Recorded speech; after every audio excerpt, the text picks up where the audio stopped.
Salute fighters. हम लोगों ने फंडामेंटल्स ऑफ बेप्स को पूरा का पूरा डिस्कस कर लिया था एंड अब सेकंड इंटरनेशनल टैक्स के स्मॉल टॉपिक के अंदर आता है अपने लोगों का application and interpretation of tax treaties. Again देखो, जो चार टॉपिक्स है अपने इंटरनेशनल टैक्स के एकदम एंड में, कौन से BEPS, tax treaties, model tax convention और लेटेस्ट डेवलपमेंट्स, ये चारों मैंने पहले भी आपको बोला था कंप्लीटली थियरी टॉपिक्स है। छोटे छोटे हैं इंडिविजुअली, कैटेगरी सी के अंदर आते हैं क्योंकि रेगुलर इसका क्वेश्चन आता नहीं है, लेकिन करना पड़ेगा, ज़्यादा टाइम नहीं लगेगा, सिंपल है। जो इम्पॉर्टेंट चीज़ें, जैसे मैंने वेब्स के अंदर आपको इम्पॉर्टेंट कीवर्ड्स बता दिए थे, वैसे ही टैक्स ट्रीटीज़ के अंदर भी क्या क्या बातें इंपॉर्टेंट है, ऐसे देखो मैंने नोट्स को एकदम समराइज्ड और कंडेंस रखा है। 7-8 पेजेस के अंदर हर टॉपिक को ख़त्म किया क्योंकि इसके अंदर ज़्यादा टाइम लगाना वर्थ इट नहीं है। तो नोट्स ऑलरेडी कंडेंस्ड है, लेकिन इसमें से भी क्या क्या चीज़ चुन चुन करके आपको पढ़ना है अपने एग्जाम पर्सपेक्टिव से, उन सबको हम लोग अभी डिस्कस कर लेते हैं क्विकली। देखो यार, टैक्स ट्रीटीज़ क्या है वो हम लोग यहाँ पे बात करेंगे, टैक्स ट्रीटीज़ का एप्लीकेशन कैसे होता है वो यहाँ पे बात करेंगे, लेकिन असली जो टाइम जाएगा ना, वो जाएगा इंटरप्रिटेशन पे। किस पे? इंटरप्रिटेशन के ऊपर डिस्कशन में हम लोगों का असली जो टाइम है वो स्पेंड होगा। इंटरप्रिटेशन के अंदर यहाँ पर बेसिकली तीन चीज़ें हैं। सबसे पहला, टैक्स ट्रीटीज़ को जब कोर्ट्स इंटरप्रेट करेंगी तो वो क्या प्रिंसिपल्स लगाएंगी। दूसरा, एक्सट्रिंसिक एड्स क्या है, एक्सट्रिंसिक एड्स क्या होता है हम लोग बात करेंगे। एंड तीसरा, Vienna convention on the law of treaties, इसके ऊपर बात करना है। बाकी कुछ कुछ छोटे छोटे कॉन्सेप्ट्स हैं, उन सबको कवर करके टॉपिक अपने लोगों का खत्म हो जाएगा। ठीक है, स्टार्ट करते। सबसे फर्स्ट, इंटरनेशनल टैक्स लॉ के सोर्सेज क्या है। तो देखो, एक प्रॉब्लम स्टेटमेंट समझो। इंडिया के अंदर जो डोमेस्टिक टैक्स लॉ है, क्या है हम लोग का domestic tax law? Income tax act plus income tax rules plus जो भी नोटिफिकेशंस सर्कुलर्स सीबीडीटी ने इशू किए प्लस कोई गाइडलाइंस इशू की गई प्लस केस लॉज, यानी कि ये सारा चीज मिल करके इनकम टैक्स लॉ बनता है। अब सुनना, इंटरनेशनल टैक्स लॉ कैसे बनेगा? क्या दुनिया भर के सारे डोमेस्टिक टैक्स लॉज को जोड़ दे? नहीं, बोला गया वो नहीं। बोला गया इंटरनेशनल टैक्स लॉ के अंदर डोमेस्टिक लॉ को तो साइड कर दो, क्योंकि कोई भी चीज इंटरनेशनल है मतलब कम से कम दो कंट्रीज आ गई। यानी कि यहाँ पे हम लोग बात कर रहे हैं कि अगर कोई ट्रांजैक्शन ऐसा है जो कि इंडिया और मानो एक और कंट्री दोनों को कंसर्न करता है, तो फिर वहां पर जो टैक्स का एस्पेक्ट है that is known as international tax. Now उसके लॉ के सोर्सेज क्या क्या है? तो इन्होंने बोला प्राइमरीली आपके तीन सोर्सेज है।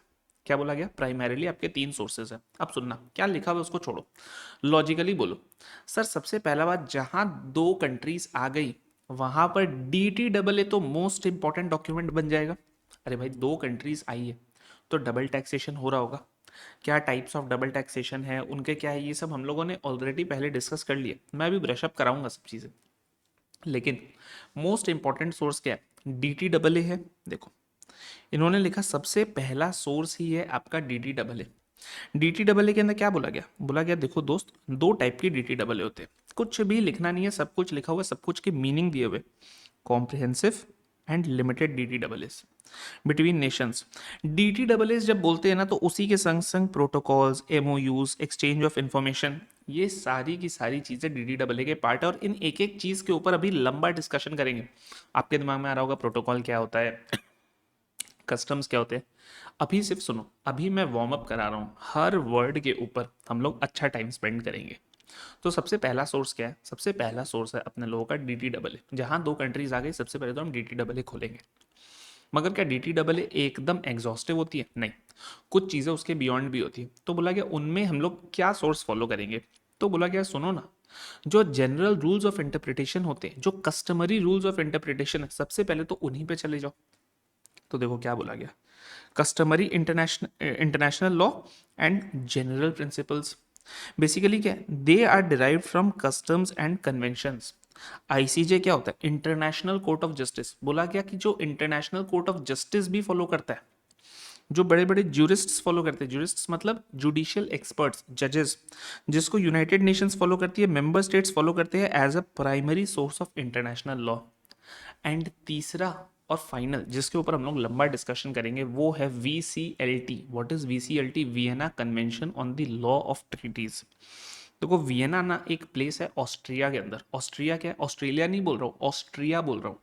ऑस्ट्रेलिया अलग है और ऑस्ट्रिया अलग है। ऑस्ट्रिया यूरोप में, ऑस्ट्रेलिया तो अपने आप में एक अलग कॉन्टिनेंट है। ऑस्ट्रिया का जो कैपिटल है वियना, वहां पर क्या है? वहां पर एक कन्वेंशन है। कन्वेंशन है मतलब एक कमेटी जिसने ये जिम्मेदारी ली कि भैया हम एक स्टैंडर्ड फ्रेमवर्क बनाएंगे ताकि कंसिस्टेंसी रहे। किस चीज के ऊपर? On how to interpret the international tax treaties. तो उन्होंने ना कुछ कुछ प्रिंसिपल्स दिए which serve as a source of interpretation. तो यही है कि इन्होंने क्या किया, एक मल्टीलैटरल ट्रीटी बनाई जिसको 116 कंट्रीज ने रेटिफाई किया। क्योंकि ऑब्वियस सा बात है ना, कोई खुद से बैठ जाएगा और बोलेगा अब से मैं ही सबका इंटरप्रिटेशन का प्रिंसिपल्स दूंगा, तो भाई बाकी लोगों को पहले मानना तो पड़ेगा। तो बोला गया 116 कंट्रीज ने रेटिफाई किया। बोला हाँ ठीक है, आप बनाओ, हम सब आपके संग है, ताकि एक बार में जड़ से निकल जाए। तो यार ब्रॉडली तो यही तीन सोर्स है। प्रॉब्लम स्टेटमेंट क्या था? प्रॉब्लम स्टेटमेंट मैंने आपको ये भी बताया था कि देखो, interpretation of DTII requires a different approach than domestic tax laws. Domestic tax laws के अंदर सिंपल है यार, इंडियन पार्लियामेंट ने क्या बनाया, इंडिया के कोर्ट्स ने क्या बोला, एंड ऑफ स्टोरी। इसके बाहर कुछ नहीं देखना है। लेकिन द मोमेंट इंटरनेशनल टैक्स आ जाती है, DTII आ जाते हैं यार, इनके इंटरप्रिटेशन के अंदर क्या हम सिर्फ इंडिया का एंगल सुन ले सुप्रीम कोर्ट का? नहीं, यहाँ पर हम लोगों को आगे बढ़ना पड़ता है इंटरनेशनल टैक्स लॉ के सोर्सेज में। तो बोला गया मुख्यतः प्राइमरीली यही तीन आपके सोर्सेज है। अब सुनना, आर्टिकल 38(1) होता है। ये आर्टिकल 38(1) क्या है? ICJ स्टैट्यूट का, इंटरनेशनल कोर्ट ऑफ जस्टिस के स्टैट्यूट का है कि भैया कोर्ट क्या क्या प्रिंसिपल्स अप्लाई करती है। तो बोला गया देखो, कोर्ट आपके इंटरनेशनल कन्वेंशंस फॉलो करते हैं, कोर्ट आपके इंटरनेशनल कस्टम्स फॉलो करते हैं। कस्टम्स क्या होते हैं? जो general principles accepted by law है उनको हम कस्टम्स बोलते हैं। ठीक है। कोर्ट आपके जनरल प्रिंसिपल्स ऑफ लॉ को फॉलो करते हैं। जनरल प्रिंसिपल्स ऑफ लॉ क्या? For example opportunity of being heard देना, ये एक जनरल प्रिंसिपल ऑफ लॉ है जो कि सारे ही सिविलाइज्ड नेशंस फॉलो करते हैं। एंड फोर्थ क्या? Obviously judicial decisions and highly qualified publicists, जो बड़े बड़े ऑथर होते हैं। फॉर एग्जांपल फिलिप बेकर, आप लोगों ने पता नहीं नाम सुना है कि नहीं सुना है। Philip Baker is a very renowned author on international tax law. Wolters Kluwer एक पब्लिकेशन हाउस है, वोल्टर्स क्लूवर कई सारे इस टाइप के रिनाउंड पब्लिशर्स के आर्टिकल्स, एसेज, रिपोर्ट्स इनको पब्लिश करती है। तो बोला गया कि यार इंटरनेशनल कोर्ट ऑफ जस्टिस भी ना इन सारी चीज़ों को मान्यता देता है, इन सारी चीज़ों को फॉलो करता है, इन सारी चीज़ों को एज अ सोर्स एक्सेप्ट करता है। ये सारे के सारे प्रॉब्लम के जड़ पे क्या है?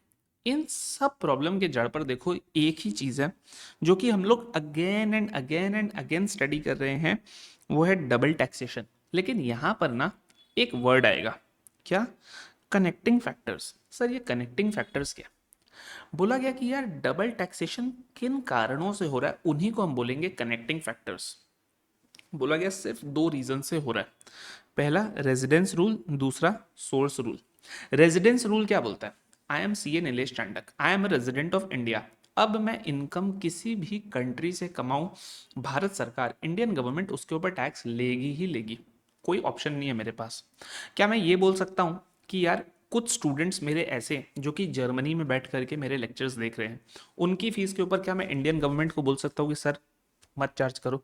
इंडियन गवर्नमेंट बोलेगी नहीं नहीं, क्यों नहीं चार्ज करेंगे भाई, तुम इंडियन रेजिडेंट हो। मैंने बोला अच्छा ठीक है सर, चलो इसके ऊपर चार्ज कर भी लो क्योंकि रिकॉर्डिंग मैं इंडिया से बैठ के कर लो, चलो मान लिया इसके ऊपर आप चार्ज कर लो। कल को मानो मैं जर्मनी ट्रैवल करता हूँ, मैं जर्मनी के एक कॉलेज में जा करके फिजिकली वहां पर जाके एक लेक्चर देता हूँ, और वहां पर मानो मेरे को उस लेक्चर का एक फीस मिलता है, लेट से 2 लाख रुपए। अब मैं इंडियन गवर्नमेंट को बोलता हूँ कि सर अब तो मैंने इंडिया में रह करके भी नहीं पढ़ाया, मैं खुद फ्लाई करके जर्मनी गया, वहाँ खड़े होकर के पढ़ाया, सब चीज़ किया, वहाँ से जो फीस मिली मैंने सर्विस भी वहाँ पे रेंडर की, बेनिफिशियरीज भी उस सर्विस के सारे जर्मन लोग हैं। उस पूरे कॉलेज के अंदर कोई भी इंडियन नहीं था, कुछ भी नहीं था। क्या इंडियन गवर्नमेंट मानेगी? बोलेगी नहीं दोस्त, you are a resident and ordinary resident, so therefore your global income is taxable in India. कोई फर्क नहीं पड़ता है वो इनकम कहाँ अक्रू हुआ है, वो इनकम कहाँ रिसीव हुआ है, ग्लोबल इनकम इंडिया में टैक्स होगा। ठीक है। तो भैया मेरे पास कोई ऑप्शन नहीं है, मेरी तो पूरी की पूरी ग्लोबल इनकम जो है इंडिया में टैक्स होगी। लेकिन अब सुनना, राफेल नडाल एक स्पेनिश सिटीजन है।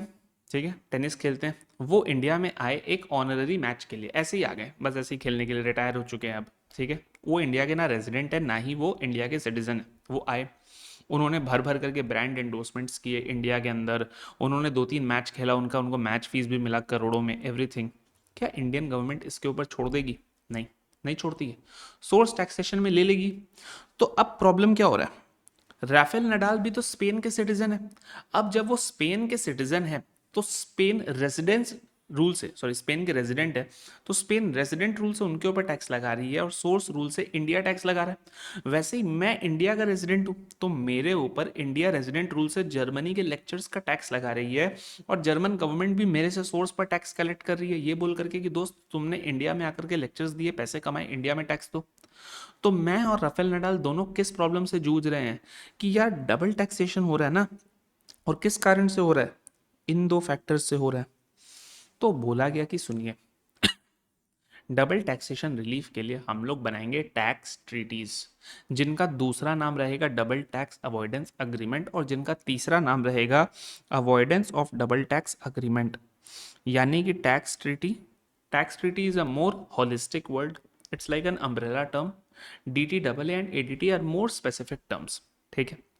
सुनना, टैक्स ट्रीटीज का टेक्निकल मीनिंग क्या होता है, टेक्निकल मीन, अच्छा, डबल टैक्सेशन के ऊपर जब बात ही हो रही है तो एक कॉन्सेप्ट को और आपका ब्रशअप करा देता हूँ। वो मैंने यहाँ पे नहीं लिखा है, वो आपको किस टॉपिक में मिलेगा, बेप्स के स्टार्टिंग में मिल जाएगा, मैंने पूरा डिटेल में एक्सप्लेन किया था, ठीक है। और आगे जब मॉडल टैक्स कन्वेंशन कराऊंगा उसमें भी मैंने पूरा का पूरा डिटेल में उसको डाला है। यहाँ पर मैंने नहीं डाला बिकॉज एक ही एक चीज़ को 3-3 जगह रिपीट करने का कोई सेंस नहीं बनता है। लेकिन देखो जस्ट आपको बताता हूँ कि डबल टैक्सेशन के ऊपर जब बात हो रही है तो एक जाहिर सी बात है कि डबल टैक्सेशन कितने टाइप्स के होते हैं। डबल टैक्सेशन हमारे दो ही टाइप्स के होते हैं, ठीक है। पहला होता है हमारा जुरिडिकल डबल टैक्सेशन, ठीक है, और एक होता है हमारा इकोनॉमिक डबल टैक्सेशन। दोनों का मीनिंग क्या है, एकदम सिंपल एग्जांपल के संग बताता हूँ। मैंने जर्मनी में जो लेक्चर्स दिए उसके ऊपर जर्मनी ने सोर्स रूल लगाया और टैक्स कर लिया, और इंडिया ने रेजिडेंस रूल लगाया और इंडिया ने भी टैक्स कर लिया। तो यानी कि असेसी कौन है, असेसी मैं हूँ। इनकम कौन सी है, इनकम है टीचिंग की इनकम। तो यानी कि असेसी भी सेम है, इनकम भी सेम है, लेकिन टैक्स लेने वाले कंट्रीज सेम नहीं है, दो है। यानी कि same income same assessee is getting taxed twice in two different jurisdictions. This is known as juridical double taxation. Economic double taxation क्या होती है, एग्जाम्पल देता हूँ।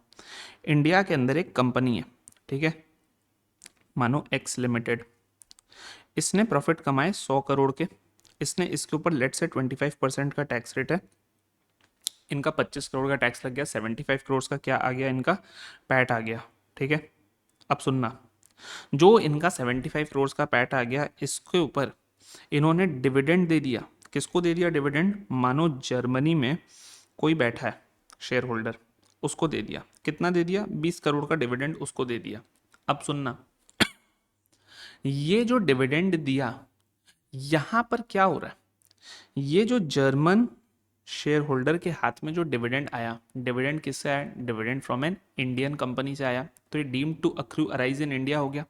बट यहां पर मैं इसकी बात नहीं कर रहा हूं, यहां पर मैं बात कर रहा हूं एक कॉन्सेप्ट की, कि सुनना, कंपनी ने 100 कमाए, उसमें से 25 कंपनी ने टैक्स भरे। अब यार दोस्त, इसी 25 को हटाने के बाद जो 75 बचे, उसी से हमने 20 दिया, और ये 20 फिर से टैक्स हो रहा है। तो बोला अल्टीमेटली तो यार ये 100 में 2 बार टैक्स हो गया, एक बार 20 का, और इस 20 के ऊपर भी जो भी टैक्स बनेगा, लेट से एक बार के लिए मान करके चल लेते इस 20 के ऊपर 6 करोड़ का टैक्स बन रहा है, ठीक है। तो यानी कि एक बार आपने 25 ले लिया, और अब आप 6-6 करोड़, जिसको 10 करोड़ मिला उसके ऊपर भी टैक्स। तो बोला गया अल्टीमेटली क्या हो रहा है, इनकम सेम है, कंट्री भी सेम है, लेकिन लेकिन लेकिन जो आपका शेयर होल्डर है वो चेंज हो गया। पहले आपने लिया एक्स लिमिटेड के ऊपर, और अब आप ले रहे हो इस शेयर होल्डर के ऊपर। तो बोला गया ये क्या हो रहा है, देखो जुरिडिकल डबल टैक्सेशन में क्या था दोस्त, असेसी सेम था, इनकम सेम था लेकिन कंट्रीज अलग थी। यहां पर क्या हो रहा है, गौर से समझना, यहां पर आपका असेसी अलग हो गया, दो असेसीज आ गए, और आपका इनकम जो है वो ऑलमोस्ट सेम ही है। ऑलमोस्ट क्या, फ्लो तो एक ही से कर रहा है, हाँ यहाँ पे प्रॉफिट है और यहाँ पे डिविडेंड है, वैसे बोल दो तो अलग है। लेकिन असेसी जो है, असेसी अलग है और कंट्रीज अलग भी हो सकती है, सेम भी हो सकती है। मानो जर्मनी ने भी डिविडेंड के ऊपर टैक्स ले लिया, तब फिर कंट्रीज भी अलग अलग हो गई ना। तो अब मेरी बात गौर से सुनना, जो हम लोग डबल टैक्स अवॉइडेंस अग्रीमेंट्स बनाते हैं ना, वो ज्यूरिडिकल डबल टैक्सेशन के लिए बनाते हैं। जब मैंने डबल टैक्स रिलीफ चैप्टर कराया था तब मैंने इसके ऊपर लंबा डिस्कशन किया था और मैंने आपको बहुत क्लियरली बोला था। इनफैक्ट वहाँ तो नोट्स में मैंने इनके ऊपर पूरा का पूरा आपको एक टेबल बना करके साइड बाय साइड हर चीज़ को डिटेल में बताया था। बट बॉटम लाइन में ये बोलना चाहता हूँ कि जो हमारा सेक्शन 90, 90A, 91 है, वो किसको डील करता है, वो ज्यूरिडिकल डबल टैक्सेशन को डील करता है, इकोनॉमिक डबल टैक्सेशन को डील नहीं करता है। ये बैकग्राउंड देना इसलिए ज़रूरी था बिकॉज आज का जो हमारा डिस्कशन है वो टैक्स ट्रीटीज़ के ऊपर ही है। टैक्स ट्रीटीज़ का एक प्राइमरी ऑब्जेक्टिव होता है डबल टैक्स अवॉइडेंस, और डबल टैक्स कितने टाइप के हैं वो रिवाइज करना, वो ब्रशअप करना ज़रूरी था। अब टैक्स ट्रीटी का टेक्निकल मीनिंग क्या है, तो टैक्स ट्रीटी क्या बोलता है, देखो ऑब्वियस सा बात है, टैक्स ट्रीटी क्या है, एक इंटरनेशनल अग्रीमेंट है बिटवीन स्टेट्स। यहाँ पे स्टेट्स मतलब वेस्ट बंगाल, आंध्र प्रदेश, महाराष्ट्र वो नहीं, स्टेट्स का जब एस कैपिटल होता है मतलब कंट्रीज को ही स्टेट्स बोला जाता है, ठीक है। तो बिटवीन स्टेट्स मतलब बिटवीन डिफरेंट जुरिस्डिक्शंस, जैसे मानो India US DTW, so it is an agreement between India and United States of America. क्या क्या कवर करता है, in written form which is governed by international law, and when I say govern by international law हमने ऊपर पढ़ा है कि what is meant by the international law, तीन चीजें, तो it is governed by international law, it could be embodied in a single instrument or two or more related instruments। जैसे single instrument क्या, कई बार क्या होता है कॉम्प्रिहेंसिव डीटीडब्ल्यू बन जाता है, लेकिन कई बार क्या होता है डीटीडब्ल्यू भी है, उसके अंदर कुछ चीज़ें एमएलआई, जो हम लोगों ने बेप्स में पढ़ी थी कि एमएलआई ओवरराइड कर दे रहा है इनको, तो अब हमें क्या करना पड़ेगा, अब हमें डीटीडब्ल्यू को एमएलआई के संग में रीड करना पड़ेगा। कभी कभी कुछ कुछ प्रोटोकॉल्स भी एनेक्स्ड होते हैं। प्रोटोकॉल का मीनिंग क्या होता है बताऊंगा सब चीज़, regardless of its particular designation, यानी कि उसको नाम कुछ भी दे दो, आप उसको कन्वेंशन नाम दे दो, अग्रीमेंट नाम दे दो, प्रोटोकॉल दे दो, कुछ भी दे दो, अल्टीमेटली क्या एक इंस्ट्रूमेंट है जो कि इंटरनेशनल लॉ से गवर्नड है, जो कि आपके रिटर्न फॉर्म के अंदर है बिटवीन टू और मोर स्टेट्स, जो कि उनका अग्रीमेंट है। और क्या चीज़ के लिए है, which creates rights and obligations enforceable under international law. Rights and obligations मतलब क्या, टैक्सिंग राइट्स को हम लोग डिस्ट्रीब्यूट कर रहे हैं, भाई इस चीज़ के ऊपर आप टैक्स ले लो मैं छोड़ देता हूँ, इस चीज़ के ऊपर मैं ले लूंगा आप छोड़ दो। तो ये जो आप छोड़ दो ये आपके ऊपर ऑब्लिगेशन है, और मैं ले लूंगा ये मेरा राइट है। This is tax treaty. What are the two types of tax treaties और DTAAs, वेरी वेरी इंपॉर्टेंट, और इसके ऊपर क्वेश्चन आया हुआ है। तो सुनना, दो ही होते हैं, एक होता है आपका कॉम्प्रिहेंसिव DTAAs और एक होता है आपका लिमिटेड DTAAs। नाम से ही समझ में आ रहा है, टेबल मत पढ़ो, एकदम गौर से सुनो मेरी बात, नाम से ही समझ में आ रहा है। कॉम्प्रिहेंसिव मतलब क्या, जितने टाइप्स के इनकम है हमने सबको कवर कर दिया। लिमिटेड मतलब क्या, हमने सिर्फ लिमिटेड इनकम्स को ही कवर किया, बाकी सब के ऊपर हमने कोई अग्रीमेंट नहीं की। कॉम्प्रिहेंसिव DTAA क्या है, बोलता है it can also cover wealth tax, gift tax, surcharge etcetera, and it covers all types of incomes under any model convention. But limited DTAA, जिसका क्लासिक एग्जांपल है इंडिया पाकिस्तान का DTAA, it covers only income from international air transport. हमने बोला boss Pakistan के संग हमें बाकी royalty, FTS, salary, PGBP, उन सब के ऊपर कुछ आपके संग अग्रीमेंट नहीं करना, सिर्फ इंटरनेशनल एयर ट्रांसपोर्ट का जो है हम लोगों का अग्रीमेंट करना ज़रूरी है। बिकॉज समझो एयर ट्रैफिक तो कॉमन है, इंटरनेशनल एयर ट्रांसपोर्ट का जो भी है वो तो इंपॉर्टेंट है डिस्कस करना, तो बस उतना ही करना ज़रूरी था। Otherwise we have very cold relations with Pakistan, so we entered into a limited DTAA which covers only certain types of income, not all incomes. जो सारी इनकम कवर करती है वो होती है कॉम्प्रिहेंसिव DTAA, जो सिर्फ सर्टेन इनकम्स कवर करती है वो होती है limited DTAA। Important, tax treaty की नीड क्या है, यानी कि क्यों टैक्स ट्रीटी की ज़रूरत पड़ती है। इसमें ना सिर्फ 5 ही पॉइंट ज़रूरी है, मैंने इतने सारे बुलेट पॉइंट्स इसलिए दिए हैं कि भाई ICAI मैट ने जो जो दिया है मैंने हर चीज़ को 100% कवर किया। लेकिन जो 5 पॉइंट्स मैं आपको लिखा रहा हूँ ना, बस उतना ही आप दिमाग में रखना, जिनको मैं मार्क करूंगा उससे आपका काम हो जाएगा। देखो, खुद से सोचो, एक बार के लिए छोड़ दो कि क्या दिया हुआ है, टैक्स ट्रीटी की रिक्वायरमेंट क्या है, ये हम लोग एक बार खुद से दिमाग लगाने की कोशिश करते हैं।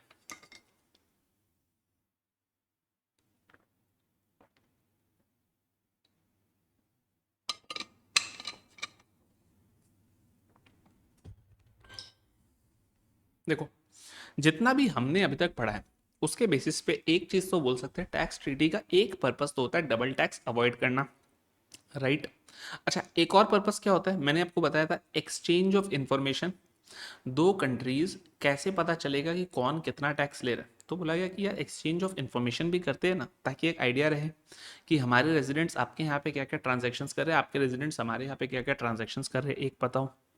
अच्छा, क्या म्यूचुअल रिलेशंस के लिए भी हम लोग करते हैं? बिल्कुल करते हैं ना। जैसे इंडिया मॉरिशस का DTAA किस लिए हुआ था? ताकि म्यूचुअल ट्रेड एंड इन्वेस्टमेंट्स को हम लोग बढ़ावा दे सकें। तो 3 पॉइंट तो हम लोगों को लॉजिक से समझ में आ रहा है। तो देखो, क्या बोला गया कि एक है आपका एक्सचेंज ऑफ इंफॉर्मेशन, और एक है आपका क्या, allocating taxing rights between states, जो कि बेसिकली एलोकेट कर दिया टैक्सिंग राइट्स ना, ताकि डबल टैक्सेशन नहीं हो। कोई चीज़ के ऊपर टैक्स आप लो, कोई के ऊपर मैं लूंगा, ताकि क्या होगा, डबल टैक्सेशन नहीं होगा। तो ये दो हमने पढ़ा था। फिर सुनना, तीसरा हमने क्या पढ़ा था, promotion of mutual trade and investment. ये तीन चीजें क्या है दोस्त, लॉजिक से निकल करके आती है कि हाँ ठीक है, इतना तो समझ में आ ही रहा है। अब एलिमिनेशन ऑफ डबल टैक्सेशन, क्या ये दोनों पॉइंट मैं बोल सकता हूँ ऑलमोस्ट द सेम है?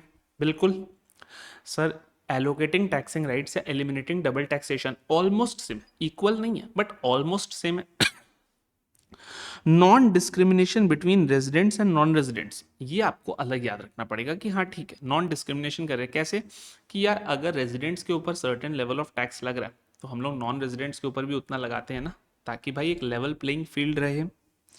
Equity and fairness in transaction, capital export neutrality, capital import neutrality.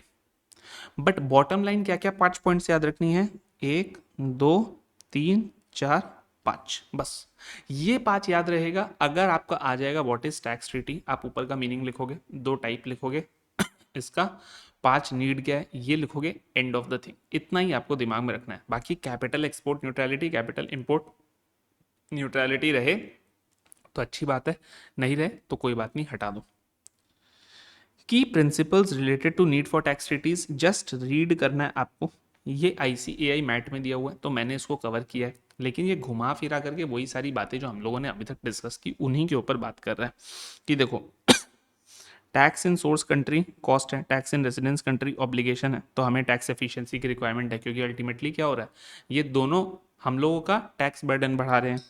फिर ट्रीटी किस लिए चाहिए, ताकि एलोकेट कर सके, जिससे कि टैक्स जो है गलत तरीके से इम्पोज ना हो। And always remember, treaties do not impose tax, treaty कोई नया टैक्स नहीं बना देगा।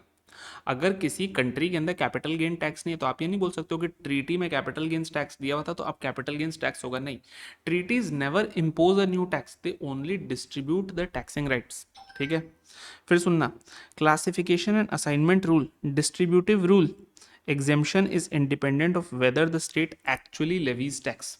ये क्या है, ये एक जस्ट एक प्रिंसिपल है कि बॉस एग्जेम्पशन जो है ना वो आपको मिलेगा वेदर और not the state levies tax और नॉट।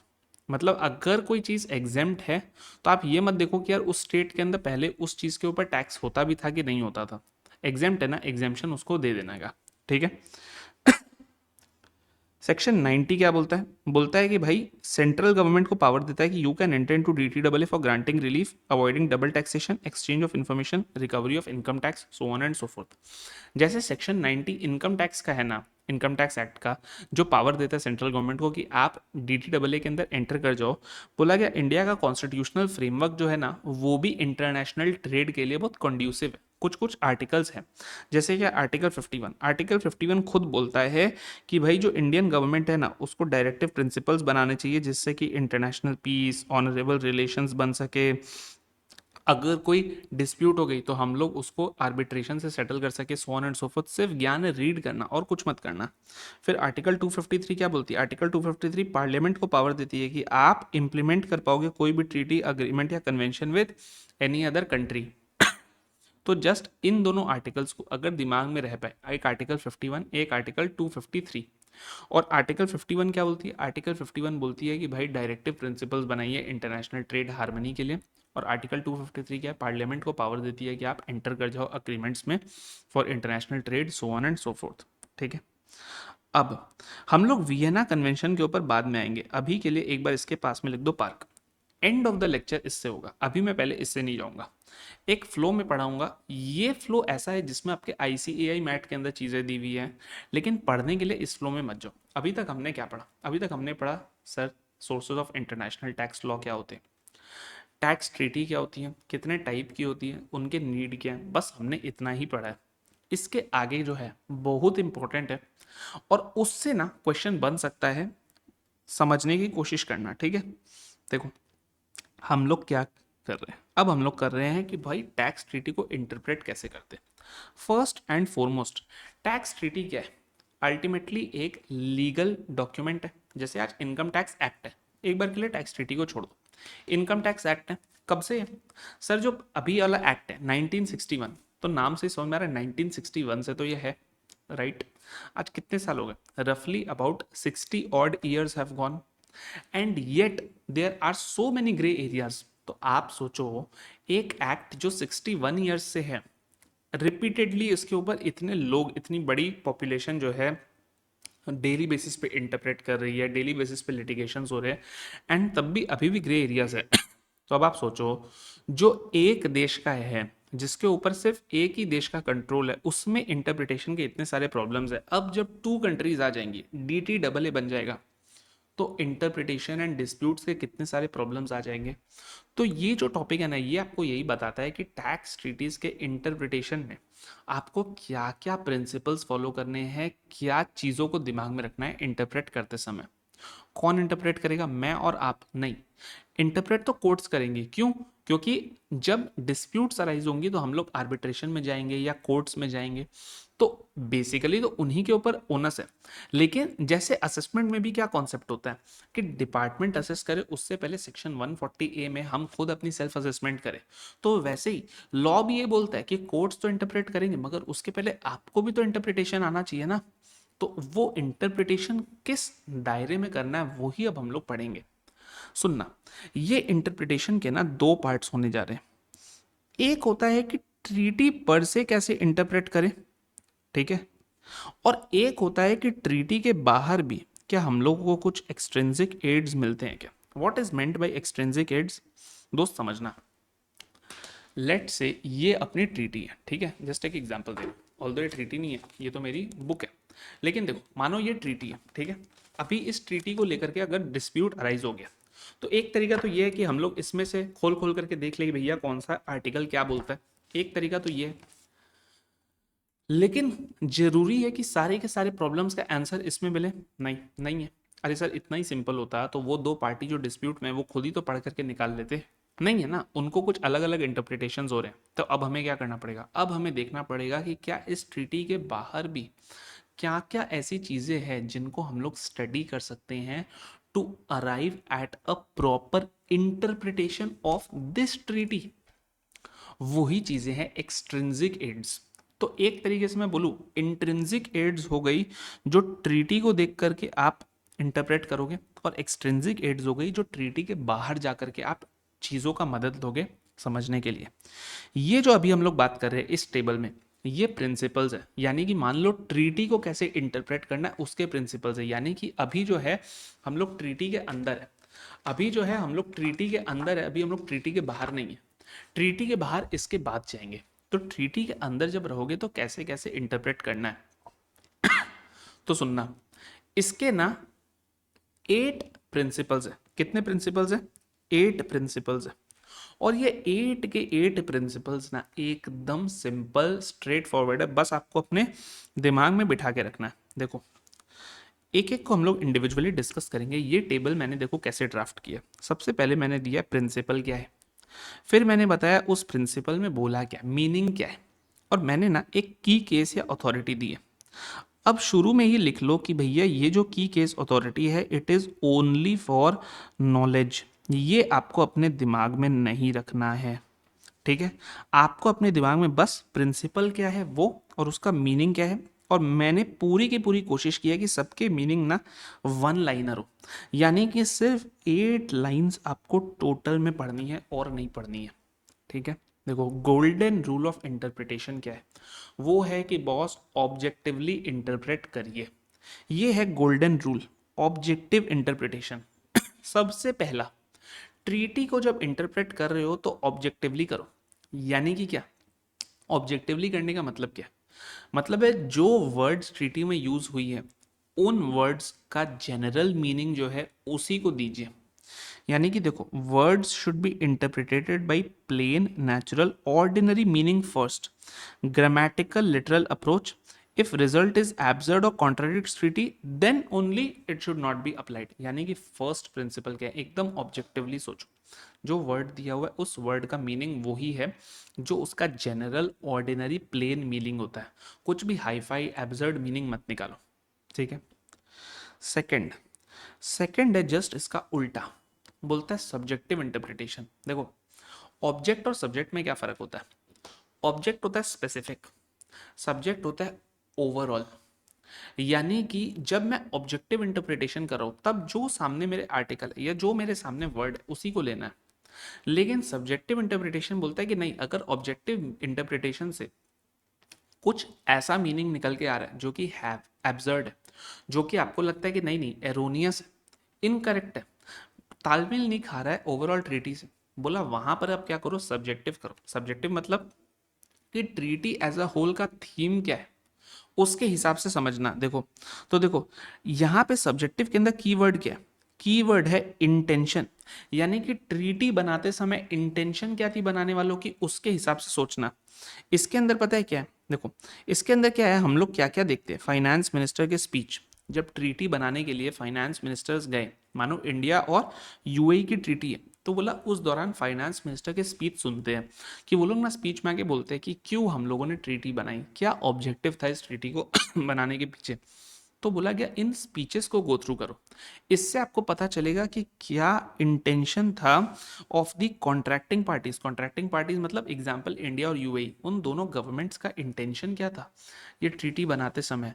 क्योंकि अब क्या, अब ऑर्डिनरी मीनिंग से लग रहा है कि नहीं यार कुछ गलत मीनिंग निकल के आ रहा है, तो आप समझते हैं कि इस पूरे के पूरे ट्रीटी को बनाया ही किस लिए गया था। क्या पता उससे समझ में आ जाए कि इनका इंटेंशन क्या था इस क्लॉज को डालने के पीछे, इस आर्टिकल को डालने के पीछे। तो बोला गया intention is to be ascertained from the words and the context. Words मतलब फाइनेंस मिनिस्टर के स्पीचेस में क्या क्या वर्ड्स है, कॉन्टेक्स्ट मतलब ओवरऑल किस कॉन्टेक्स्ट में ये बना था वो। तो अभी तक हमने क्या दो पढ़ा, पहला ऑब्जेक्टिव इंटरप्रिटेशन जो कि एकदम गोल्डन रूल है कि भैया सबसे पहले तो जो उसका लिटरल मीनिंग है वही देखेंगे। लिटरल मीनिंग एब्सर्ड आता है तो फिर सब्जेक्टिव इंटरप्रिटेशन यानी कि इंटेंशन देखेंगे। अब देखो तीसरा क्या, तीसरा बहुत इंपॉर्टेंट है, पर्पजिव। अब आपको लगेगा ना कि यार 2 और 3 ऑलमोस्ट सेम है, नहीं नहीं है, फ्लेवर सेम है लेकिन डिफरेंस क्या है वो मैं बताता हूँ। पर्पजिव इंटरप्रिटेशन क्या बोलता है, पर्पजिव इंटरप्रिटेशन ये बोलता है कि आप क्या करो, आप किसी भी चीज का पर्पस जानने का कोशिश करो। पर्पस क्या होता है, पर्पस होता है एक ब्रॉडर गोल। इंटेंशन जो होता है ना, इंटेंशन स्पेसिफिक गोल होता है, पर्पस ब्रॉडर गोल होता है, बस यही फर्क है पॉइंट 2 और पॉइंट 3 में। पॉइंट 2 में ना हम लोग इंटेंशन देख रहे हैं एंड पॉइंट 3 के अंदर हम लोग पर्पस देख रहे हैं। देखो पर्पस क्या है, एग्जाम्पल मैं बताता हूँ। इंडो मॉरिशस ट्रीटी यानी कि इंडिया और मॉरिशस की ट्रीटी बनाते समय उसके प्रियम्बल में दिया गया था कि इस ट्रीटी को बनाने के पीछे पर्पस देखो क्या था। पर्पस था कि हमें जो है इंडिया और मॉरिशस के बीच में म्यूचुअल ट्रेड और इन्वेस्टमेंट ना बढ़ाना है। बोला गया कि पर्पस क्या था, म्यूचुअल ट्रेड और इन्वेस्टमेंट बढ़ाना। ये कितना ब्रॉड है, लेकिन इंटेंशन क्या हो सकता है किसी एक क्लॉज का, देखो एक क्लॉज का इंटेंशन हो सकता है कैपिटल गेन्स एग्जेम्प्ट करना। जब हम लोग उसको देखेंगे, मानो कैपिटल गेन्स के क्लॉज में ना एक वर्ड का मीनिंग नहीं समझ में आ रहा है, तो हम लोग ने क्या किया, हम लोगों ने सबसे पहले ऑब्जेक्टिव इंटरप्रिटेशन लगाया, लेकिन जो उसका ऑर्डिनरी मीनिंग है लग रहा है वो बैठ नहीं रहा है, तब हम क्या करेंगे, तब हम लगाएंगे सब्जेक्टिव इंटरप्रिटेशन। सब्जेक्टिव इंटरप्रिटेशन लगाएंगे तो हम बोलेंगे यार इस क्लॉज को क्यों डाला गया।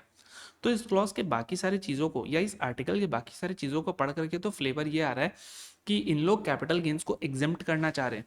तो हम लोग क्या करेंगे, ये हो गया सब्जेक्टिव इंटरप्रिटेशन की इंटेंशन क्या है, कैपिटल गेन्स एग्जेम्प्ट करना, एक स्पेसिफिक इंटेंशन। लेकिन पर्पस क्या होता है, पर्पस होता है ब्रॉड। अब मानो मेरे को सब्जेक्टिव इंटरप्रिटेशन करके भी नहीं समझ में आ रहा है कि यार ये लोग दोनों क्या कैपिटल गेन्स एग्जेम्प्ट करना चाह रहे हैं क्या, इंडिया मॉरिशस। तो अब मैं क्या करूंगा, अब मैं करूंगा यार प्रियम्बल पढ़ूंगा, और प्रियम्बल पढ़ के मैं बोलूंगा कि अरे यार इस पूरे के पूरे ट्रीटी का तो ऑब्जेक्टिव यही था, पर्पस ही यही था कि म्यूचुअल ट्रेड बढ़े, इन्वेस्टमेंट बढ़े। तो म्यूचुअल ट्रेड और इन्वेस्टमेंट कब बढ़ता है दोस्त, जब हम लोग एकदम इन्वेस्टर फ्रेंडली एनवायरनमेंट क्रिएट करते, जब हम लोग ये बोलते हैं कि यार आप आओ ना, आपके लिए तो टैक्स के बेनिफिट्स बिछा देंगे। तो बोला गया हाँ, अब जो है, अब इस वर्ड से यही लग रहा है कि हाँ इनकी इंटेंशन कैपिटल गेन्स को एग्जेम्प्ट करने की ही थी। तो this is known as purposive interpretation, कि इस ट्रीटी का पर्पस क्या था। और पर्पस कैसे पता चलेगा, बोला गया जनरली पर्पस पता करने का ना सबसे बेस्ट तरीका होता है कि आप सिंपली ना प्रियम्बल पढ़ो। प्रियम्बल क्या होता है, जैसे preamble to the constitution, preamble to the constitution बता देता है कि ये प्रियम्बल क्यों बनाया गया, ऑब्जेक्टिव क्या था, पर्पस क्या था। वैसे ही ट्रीटी को बनाने का पर्पस क्या है वो प्रियम्बल बताता है ठीक है। तो बोला गया देखो कि इसमें क्या होता है कि treaty is interpreted to facilitate the attainment of the aims and objectives. ठीक है, अब सुनना, फोर्थ प्रिंसिपल क्या है, फोर्थ प्रिंसिपल है द प्रिंसिपल ऑफ इफेक्टिवनेस।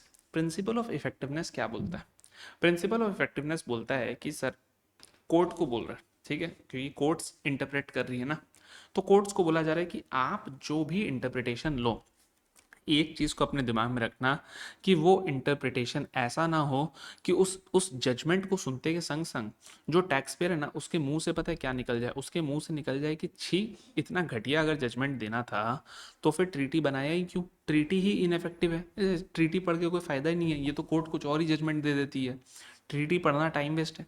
बोला आपका जजमेंट ऐसा होना चाहिए जिसके कारण ट्रीटी इनफेक्टिव या वॉइड ना हो जाए, ट्रीटी इफेक्टिव बने।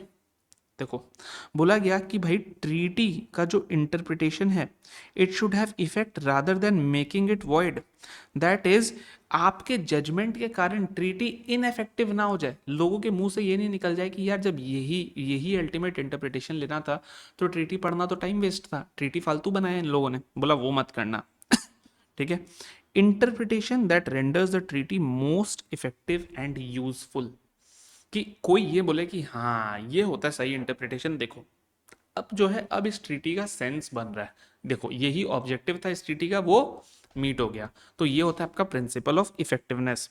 फिर देखो ये कॉन्टेम्पोरेनिया एक्सपोजिशियो, ये क्या है, इस वर्ड का मीनिंग क्या है, सुनना। देखो पढ़ना बाद में, पहले मेरे को सुनो, क्योंकि मैं हर चीज़ को ना सिंप्लीफाइड लैंग्वेज में आपको बता रहा हूँ और फिर जो कीवर्ड्स है उसको हम लोग अंडरलाइन कर रहे हैं। तो कॉन्टेम्पोरेनिया एक्सपोजिशियो क्या बोलता है, मानो इंडिया मॉरिशस की ट्रीटी बनी थी लेट्स से 2002 में, ठीक है, एक एग्जांपल ले रहा हूँ मैं, जस्ट एग्जांपल ले रहा हूँ, इसको रियल मत पकड़ लेना। लेट्स से इंडिया मॉरिशस की ट्रीटी बनी 2002 में। अब कॉन्टेम्पोरेरी एक्सपोजिशियो क्या बोलता है कि आपको इस ट्रीटी में अगर कोई भी चीज़ का मीनिंग नहीं समझ में आ रहा है ना, ऑब्जेक्टिवली सब्जेक्टिवली भी आप इंटरप्रेट कर रहे हो तो भी उतना कुछ खास क्लियर नहीं हो रहा है, आपने हर चीज़ करके देख लिया, तो बोला गया कि यार आप क्या करो ना, आप अपने माइंड के अंदर ये सोचो कि ट्रीटी बनी कब थी। सर ये ट्रीटी तो बनी थी 2002 में, तो 2002 में इंडिया और मॉरिशस के संबंध कैसे थे, इन दोनों इकोनॉमीज की हालत कैसी थी। मानो उस समय पता चलता है कि यार इंडिया की तो हालत बहुत बेकार थी, टैक्स के कलेक्शंस बहुत पुअर थे, तो फिर क्या वो टैक्स को एग्जेम्प्ट करते क्या, नहीं यार, उनकी हालत उस समय की कॉन्टेम्पोरेनिया, कॉन्टेम्पोरेनियस मतलब जैसे अगर मैं बोलता हूँ ना कि भाई एक एग्जांपल लेता हूँ कि भाई Messi and Ronaldo were are contemporaneous footballers, यानी कि दोनों एक ही टाइम पे खेलते, बट क्या मैं ये बोल सकता हूँ कि मेसी एंड एम्बापे आर कॉन्टेम्पोरेनियस, नहीं, Mbappe is a next generation, जब मेसी जा रहा है तब एम्बापे अपने प्राइम पे आ रहा है, ठीक है। जैसे Sachin Tendulkar and Virat Kohli, they are not contemporaneous cricketers, एक बहुत छोटा टाइम के लिए ओवरलैप हुआ था, लेकिन सचिन एक अलग जनरेशन था, विराट एक अलग जनरेशन है, लेकिन सचिन एंड राहुल द्रविड़ आर कंटेम्पोरेनियस, मतलब ऑफ द सेम टाइम। तो कॉन्टेम्पोरेनिया एक्सपोजिशियो क्या बोलता है, बोलता है कि जिस टाइम पे ट्रीटी बनी थी उस टाइम के हालातों को देख करके समझने की कोशिश करो कि उनका ऑब्जेक्टिव क्या रहा होगा। देखो यही है कि treaties should be interpreted based on their meaning at the time the treaty was concluded. बोला अगर 2002 पे वो ट्रीटी बनी थी ना, तो 2002 का मीनिंग लेना, उस समय का मीनिंग मतलब उस समय के कैसे हालात थे वो सब सबको देख करके करना। ठीक है। लेकिन संग संग में ये क्या बोला गया कि लेकिन ना इसको एक यूनिवर्सल प्रिंसिपल मत मानो। बोला कि यार इसको ऐसा मत मानना, बोला जब ये कहीं पर अप्लाई नहीं हो, यानी कि दूसरी चीजों से इंटरप्रिटेशन नहीं आ रहा तब इसको ले लो, लेकिन इसको यूनिवर्सल प्रिंसिपल मत मानना कि हाँ हाँ हमेशा जो चीज बनता है वो उसको नहीं। क्योंकि कई बार क्या होता है, कुछ अग्रीमेंट्स ना फॉरवर्ड लुकिंग होते हैं। ठीक है। तो बोला गया यार फॉरवर्ड लुकिंग अग्रीमेंट से तो आप खुद कैसे उस वक्त में चले जाओगे, वो अग्रीमेंट ही उस वक्त के अहेड ऑफ टाइम था। तो बोला कि this is not a universal principle, इसको आप तब अप्लाई करो जब आपको ऐसा लगता है कि हाँ यार बाकी प्रिंसिपल्स ना बराबर बैठ नहीं रहे हैं। ठीक है। फिर देखो लिबरल कंस्ट्रक्शन, ये एकदम सिंपल सबसे स्ट्रेट फॉरवर्ड है। देखो लिबरल कंस्ट्रक्शन क्या बोलता है यार अल्टीमेटली ट्रीटी क्यों बना। सबसे प्राइमरी ऑब्जेक्टिव क्या था, double tax avoidance. Double tax avoidance का सबसे बड़ा बेनिफिशियरी कौन, सर सबसे बड़ा बेनिफिशियरी वो बेचारा टैक्स पेयर, वो बेचारा असेसी, जिसको दो जगह से टैक्स की मार पड़ गई। तो बोला यार जिस ट्रीटी का जन्म, जिस ट्रीटी का क्रिएशन ही उस असेसी को रिलीफ देने के लिए हुआ था, यार उस असेसी के प्रति हम हमेशा लिबरल रहेंगे। यानी कि जहां पर there is a equal argument for revenue side and an equal argument for the taxpayer side.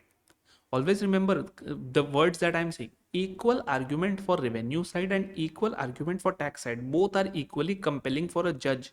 तो पता है क्या बोला गया प्रिंसिपल ऑफ लिबरल कंस्ट्रक्शन बोलता है कि आप लिबरल व्यू लो। लिबरल व्यू लो मतलब असेसी के फेवर में व्यू ले लो, यही बोला गया। देखो treaties should be liberally construed to carry out apparent intention of parties। ज़्यादा स्ट्रिक्ट या ज़्यादा लीगलिस्टिक इंटरप्रिटेशन ना अवॉइड करो, क्योंकि वो इंटेंशन नहीं था, इंटेंशन था रिलीफ देने का। इसीलिए तो बोलते हैं डबल टैक्सेशन रिलीफ। रिलीफ किसको मिल रहा है, रिलीफ मिल रहा है उस टैक्स पेयर को। तो बोला लिबरलिस्टिक लेना, लेकिन मैंने क्या बोला था याद रखना, लिबरलिस्टिक हम कब होंगे जब दोनों इक्वली कंपेलिंग है। अरे सर केस ही देख करके लग रहा है कि टैक्स पेयर की तरफ का है, तब मैं लिबरल होकर के थोड़ी ना असेसी के फेवर में दे दूंगा, नहीं।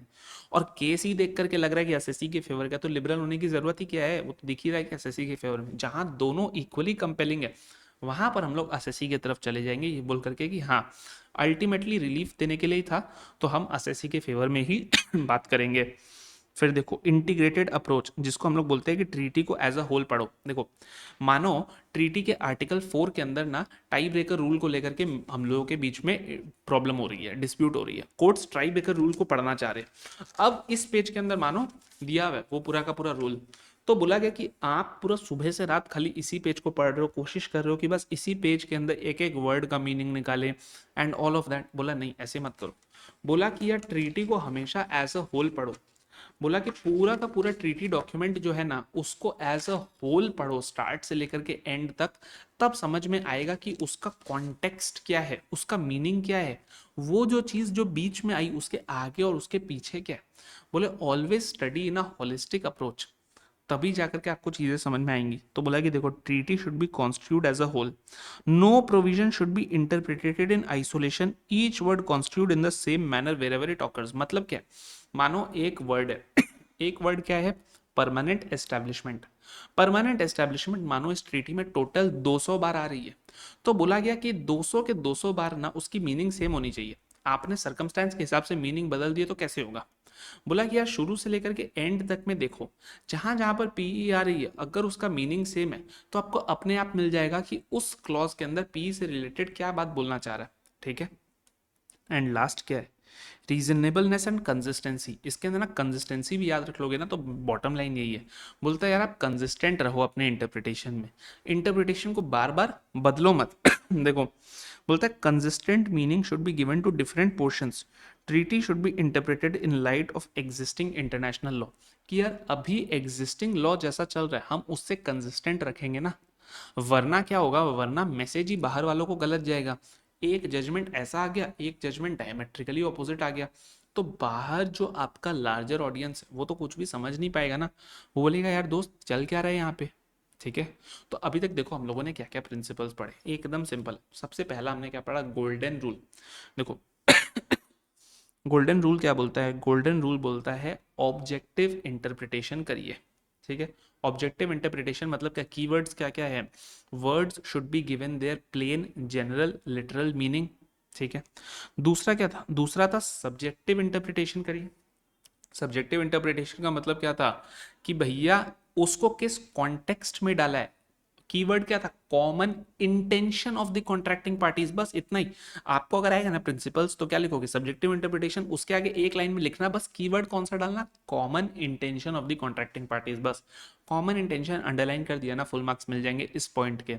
तीसरा क्या था सर, तीसरा पॉइंट हम लोग का था पर्पसिव इंटरप्रिटेशन। सुनना, पर्पसिव इंटरप्रिटेशन का ना एक और वर्ड होता है टेलियोलॉजिकल इंटरप्रिटेशन। कल को अगर एमसीक्यू में ये सब आ जाएगा ना तो आप क्या है, आप समझ नहीं पाओगे कि यार टेलियोलॉजिकल ऐसा तो कुछ नीलेश ने बताया नहीं था। अरे भाई रुको, टेलियोलॉजिकल क्या होता है, पर्पसिव इंटरप्रिटेशन का ही दूसरा नाम होता है टेलियोलॉजिकल इंटरप्रिटेशन। और इन सब के ऊपर पता है एमसीक्यू बन सकता है। जैसे देखो, आपको ना ये वाला पूरा का पूरा मानो कोट करके दे देगा, ठीक है, और बोलेगा कि ये जो है ना, ये कौन सा रूल ऑफ इंटरप्रिटेशन है, option A, option B, option C, option D. एकदम सिंपल सा एमसीक्यू, फुद्दू सा एमसीक्यू ऐसा बना सकता है इंस्टीट्यूट। अब आपको क्या करना पड़ेगा, आपको उस आंसर के ऊपर टिक करना पड़ेगा जो पर्पसिव इंटरप्रिटेशन है, कि yes this is the rule of purposive interpretation, बस।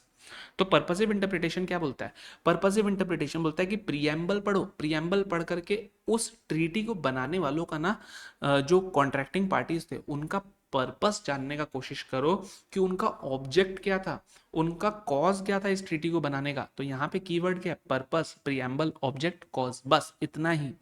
चौथा रूल क्या बोलता है सर, चौथा रूल बोलता है इफेक्टिवनेस, कि बॉस डिसीजन ऐसा दो कि जिससे ट्रीटी मोर यूजफुल बने।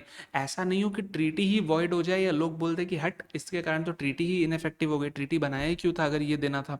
पांचवा क्या बोलता है, पांचवा बोलता है कॉन्टेम्पोरेनियो, कॉन्टेम्पोरेनिया एक्सपोजिशियो, यानी कि ट्रीटी जिस टाइम पे बनी थी उस टाइम का मीनिंग दो, लेकिन ये यूनिवर्सल प्रिंसिपल नहीं, इसको तभी अप्लाई करना जब बाकी कुछ आपको समझ नहीं आ रहा हो। सिक्स्थ क्या बोलता है, सिक्स्थ बोलता है दोस्त लिबरल कंस्ट्रक्शन। लिबरल कंस्ट्रक्शन मतलब क्या, कि भाई ज्यादा स्ट्रिक्ट इंटरप्रिटेशन अवॉइड करो, ज्यादा लीगलिस्टिक इंटरप्रिटेशन अवॉइड करो, लिबरल इंटरप्रिटेशन लो चीजों का। सेवेंथ क्या है, सेवेंथ बोलता है ट्रीटी एज अ होल देखो, ट्रीटी एज अ होल मतलब no article should be read in isolation, बस इतना सा लिख दिया, अंडरलाइन कर दिया ना, इस पॉइंट का हो जाएगा।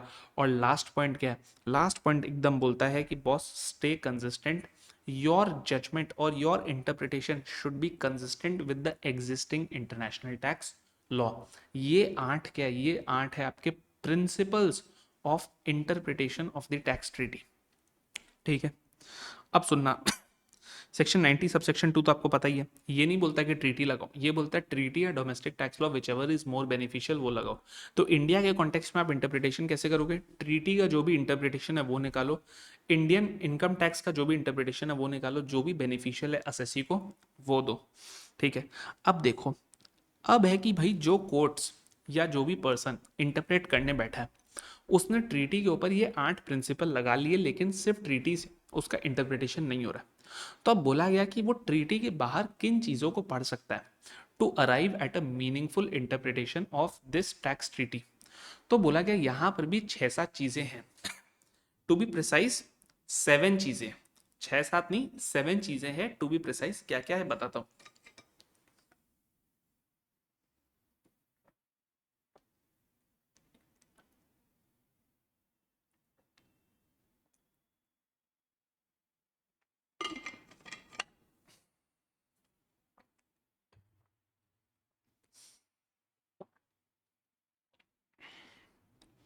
देखो, सबसे फर्स्ट कौन सा है, देखो पहला बात तो एक्सट्रिंसिक एड क्या होता है, a wide range of extrinsic material is permitted for treaty interpretation, ठीक है। इन्हीं को हम लोग पता है क्या बोलते हैं, इन्हीं को हम बोलते हैं सप्लीमेंट्री मीन्स। सप्लीमेंट्री मीन्स मतलब क्या, जो सप्लीमेंट्री इंफॉर्मेशन है, जैसे क्या क्या, प्रिपरेटरी वर्क, जैसे ट्रीटी को बनाते समय भी तो किसी एक चीज को रेफर किया गया होगा ना। जैसे देखो, ये मैंने अपना स्टडी मटेरियल बनाया, तो अभी जब मैंने स्टडी मटेरियल को बनाया तो क्या मैं एक ब्लैंक वर्ड फाइल लेकर के टाइप करना स्टार्ट कर दिया, नहीं, मैंने कुछ रेफरेंस लिया ना। क्या रेफरेंस लिया, आईसीएआई का स्टडी मटेरियल को एज ए रेफरेंस लिया, मैंने इनकम टैक्स एक्ट का बेयर एक्ट को एज अ स्टडी रेफरेंस लिया। तो यार जो प्रिपरेटरी वर्क किए थे उसमें घुस के देखो ना, कि कुछ आइडिया लगता है क्या कि इस ट्रीटी को इंटरप्रेट करने के लिए क्या क्या चीज और हम लोग देखना चाहिए। और सर्कमस्टेंसेस ऑफ कंक्लूजन, किन हालातों में ये ट्रीटी बनी थी उसको भी समझो ना।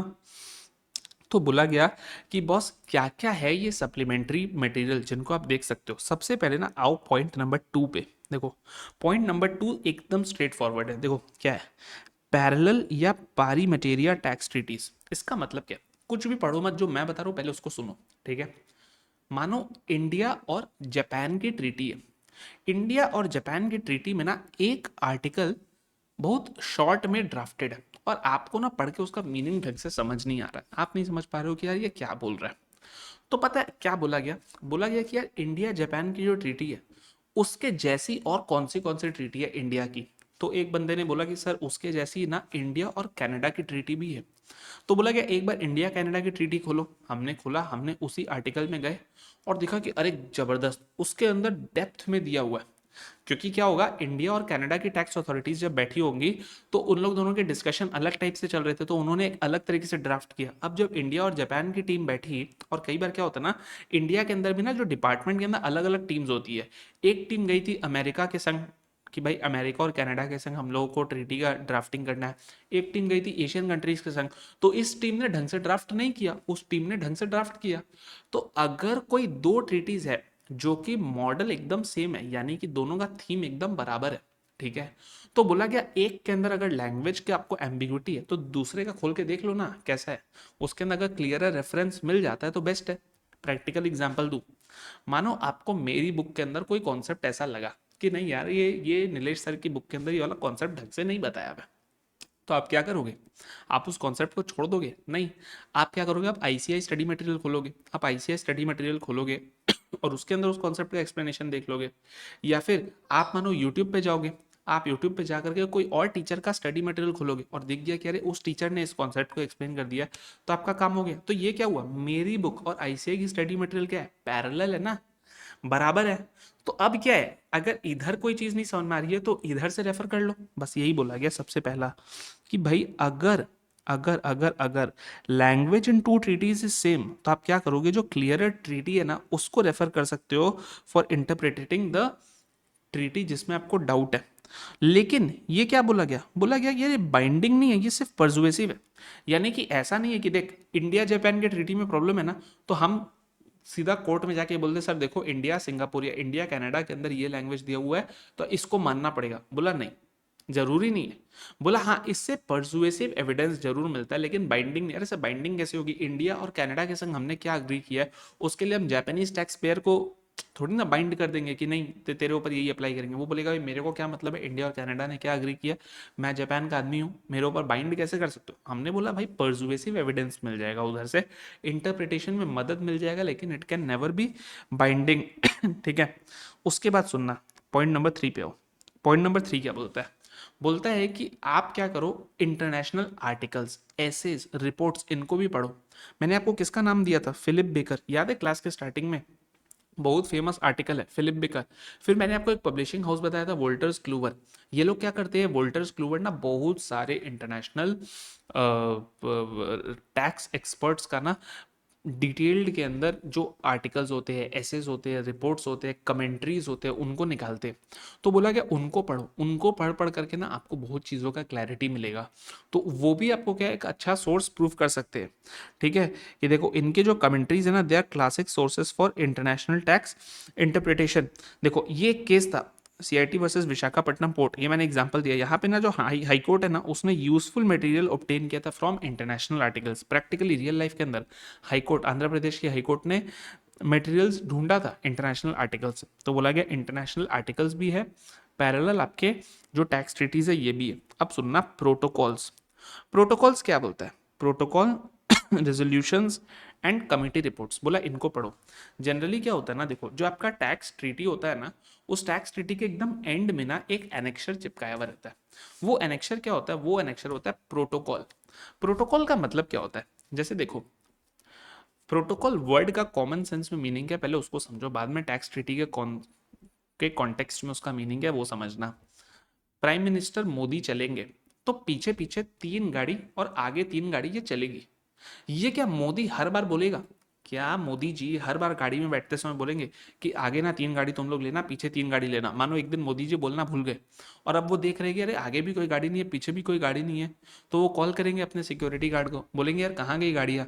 तो बोलेंगे सर आपने तो आज बोला नहीं था। तो मोदी जी क्या जवाब देंगे? मैं डेली डेली बोलूंगा नहीं, ये प्रोटोकॉल है बॉस, ये प्रोटोकॉल है, बोलने की जरूरत नहीं है।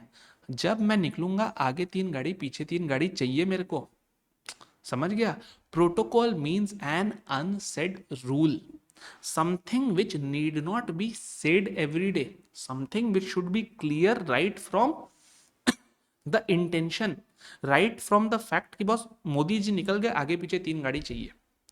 तो ये होता है प्रोटोकॉल। तो वैसे ही बोला गया कि यार टैक्स ट्रीटी के अंदर ना अब हर चीज बोलते नहीं फिरेंगे, कुछ चीजें प्रोटोकॉल होती है कि हाँ ठीक है ये तो माना ही जाएगा। जैसे जैसे फॉर एग्जाम्पल मैं बता रहा हूँ कि अभी मानो टैक्स ट्रीटी के अंदर कोई एक टैक्स ट्रीटी के अंदर उन लोगों ने ये चीज लिखना मिस कर दिया था कि भैया हम लोग जो है हम लोग एक दूसरे को ईयर एंड पर जो भी है कोई एक रिपोर्ट देंगे जो कि मानो बहुत कॉमन रिपोर्ट होती होगी दोनों टैक्स अथॉरिटी के बीच में। तो अब क्या इंडिया ईमेल करेगा कि यार आपका रिपोर्ट कहाँ है? तो वो ये बोलेंगे कि नहीं नहीं नहीं, टैक्स डिटी में तो आपने कहाँ दिया, बोला था कि ये रिपोर्ट देना है। तो बोलेंगे कि यार ये तो कॉमन सेंस की बात है ना, ये रिपोर्ट तो देंगे ही ना, कि जो भी कोई मानो कोई होता होगा कोई बहुत बेसिक रिपोर्ट। तो बोला गया कि बॉस प्रोटोकॉल्स को स्टडी करो। जनरली लोग क्या करते हैं, हर चीज को आर्टिकल्स में नहीं लिख करके कॉमन प्रोटोकॉल्स का एक पेज जो है एनेक्सर की तरह एंड में एनेक्स कर देते हैं।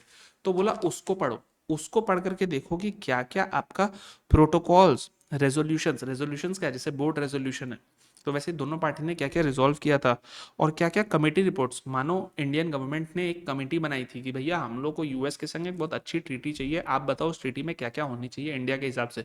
तो बोला उन कमेटी रिपोर्ट्स को भी पढ़ो, उनसे भी पता चलेगा कि किस सेंस में इस ट्रीटी को बनाया गया था। फिर point number 4, protocol to treaty MFN clause. MFN clause के पास में ना लिखो एक बार के लिए पार्क। एमएफएन क्लॉज को ना मैं अभी डिटेल में यहाँ पे एनालिसिस कराऊंगा, ठीक है? तो ये क्या, ये भी एक टाइप का प्रोटोकॉल होता है और इसके ऊपर डिटेल में हम लोग बात करेंगे क्योंकि एमएफएन क्लॉज के ऊपर ना क्वेश्चन आ सकता है, ठीक है? तो इसको एक बार के लिए साइड करो। तो प्रोटोकॉल हमने पढ़ लिया। तो अभी तक देखो हमने क्या 4 पॉइंट पढ़े। पहला पैरेलल टैक्स ट्रीटीज पढ़ेंगे। दूसरा हम लोग क्या पढ़ेंगे, दूसरा हम लोग पढ़ेंगे आपका इंटरनेशनल आर्टिकल्स, एसेज, रिपोर्ट्स। तीसरा हम लोग क्या पढ़ेंगे, protocols, reports and committee reports, resolutions and committee reports. चौथा क्या, protocol to treaty which includes MFN clause. पांचवा क्या है, प्रियम्बल ऑफ ट्रीटी। प्रियम्बल भी क्या होता है, ट्रीटी के पहले आता है, जैसे प्रोटोकॉल बाद में आता है वैसे प्रियम्बल पहले आता है। प्रियम्बल से पर्पस और ऑब्जेक्ट क्लियर होता है उस ट्रीटी का। तो ये भी क्या हुआ, एक तरीके से आप ये बोल सकते हो कि ये भी ट्रीटी के बाहर है, क्योंकि ट्रीटी तो आर्टिकल 1 से स्टार्ट हो रही है, प्रियम्बल तो आर्टिकल 1 के भी पहले है। तो बोला गया preamble guides the interpretation of treaty, ठीक है? And mutual agreement procedures, MAP. MAP क्या है, जब हम लोगों ने मॉडल टैक्स कन्वेंशन का डिस्कशन किया था ऊपर ऊपर, तो मैंने आपको एमएपी पहले भी बताया कि देखो एमएपी क्या बोलता है। एमएपी बोलता है कि अगर कोई पार्टी है, ठीक है, जो ट्रीटी के कारण उसको डिस्प्यूट हुआ है, ठीक है, तो एक तरीका क्या है डिस्प्यूट रेजोल्यूशन का, वो ये है कि वो पार्टी अपने टैक्स अथॉरिटी के सामने अपनी प्रॉब्लम रखे। फिर क्या होगा, वो टैक्स अथॉरिटी इंडिया की टैक्स अथॉरिटी के संग बैठेगी, दोनों म्यूचुअली अग्री करेंगे, और अगर अग्री नहीं कर पाए तो फिर आर्बिट्रेशन में जाएंगे, इंटरनेशनल कोर्ट ऑफ आर्बिट्रेशन में, और वहां से जो ऑर्डर आएगा वो ऑर्डर दोनों को मानना पड़ेगा, राइट? तो बोला गया कि ये जो पूरा का पूरा प्रोसेस हुआ, मानो उस कंट्री के टैक्स अथॉरिटी ने इंडिया को लेटर लिखा, इंडिया ने जो जवाब दिया, और फिर दोनों के बीच में अगर कुछ अग्रीमेंट हो गया तो उस अग्रीमेंट को ले लो इन फ्यूचर इस ट्रीटी से रिलेटेड इंटरप्रिटेशंस को इंटरप्रेट करने में। और मानो इन लोग दोनों के बीच में अग्रीमेंट नहीं हुआ और ये आर्बिट्रेशन में गए, तो जो आर्बिट्रेशन का जो अवार्ड आया, जिसको हम लोग एक तरीके से बोल सकते हैं आर्बिट्रेशन का जो ऑर्डर आया, बोला उस ऑर्डर को स्टडी कर लो ताकि इन फ्यूचर इस ट्रीटी को इंटरप्रेट करने में वो मदद करेगा। तो यही होता है आपका म्यूचुअल अग्रीमेंट प्रोसीजर का, ठीक है? देखो, helps interpret ambiguous terms through bilateral negotiations between competent authorities and it officials possess all exchange materials from treaty signing. Successful MAPs serve as precedents for subsequent applications. और last क्या है, last बोलता है कि subsequent conduct of state parties US OECD और UN model के commentaries, foreign courts के decisions. बोला गया एकदम लास्ट में ना, इनको भी आप रेफर कर सकते हो। देखो इसमें क्या इंपॉर्टेंट है, इसके अंदर सिर्फ एक ही चीज इंपॉर्टेंट है, वो है ओईसीडी और मॉडल, यूएन मॉडल के कमेंट्रीज।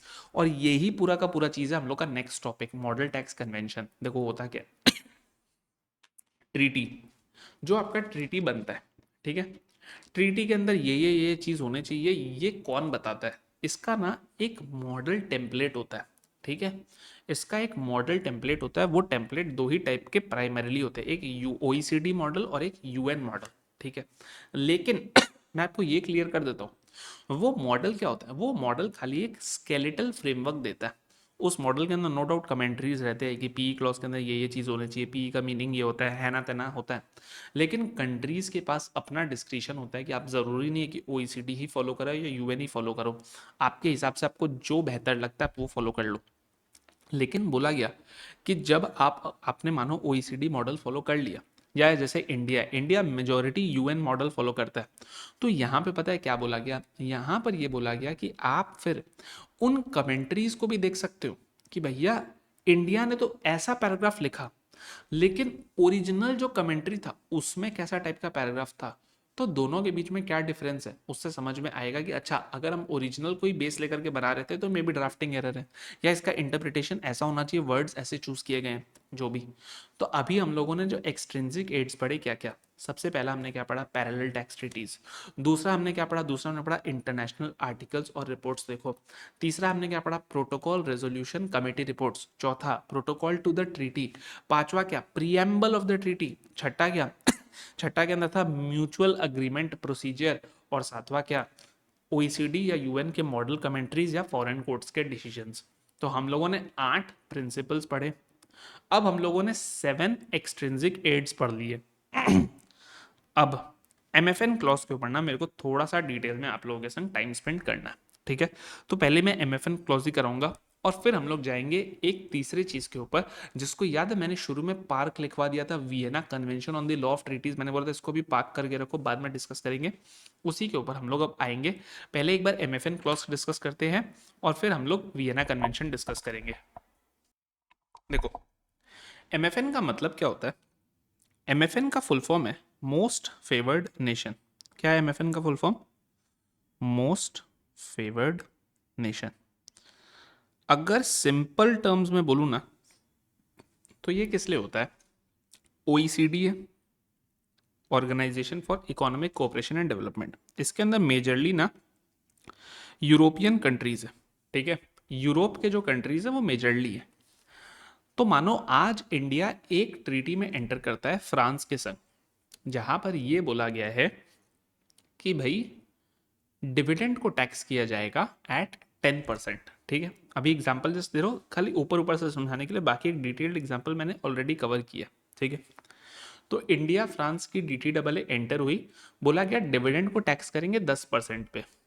फ्रांस क्या ओईसीडी का मेंबर है, जी हाँ है।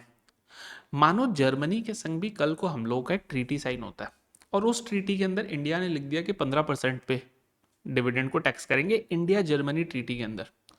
तो पता है जर्मनी क्या बोल सकती है, जर्मनी बोल सकती है कि नहीं, जब एक ओईसीडी मेंबर को आपने 10% बोला है, तो हमारे संग भी 10% ही रखो, फिर हमारे संग भेदभाव क्यों, हमारे केस में एक्स्ट्रा टैक्स क्यों ले रहे हो 15%।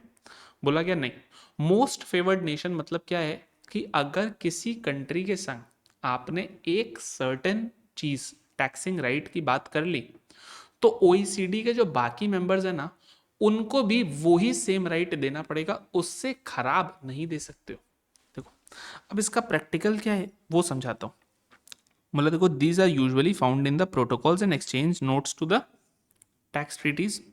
बोला गया a country agrees to extend benefits to residents of another country which it had promised to residents of a third country।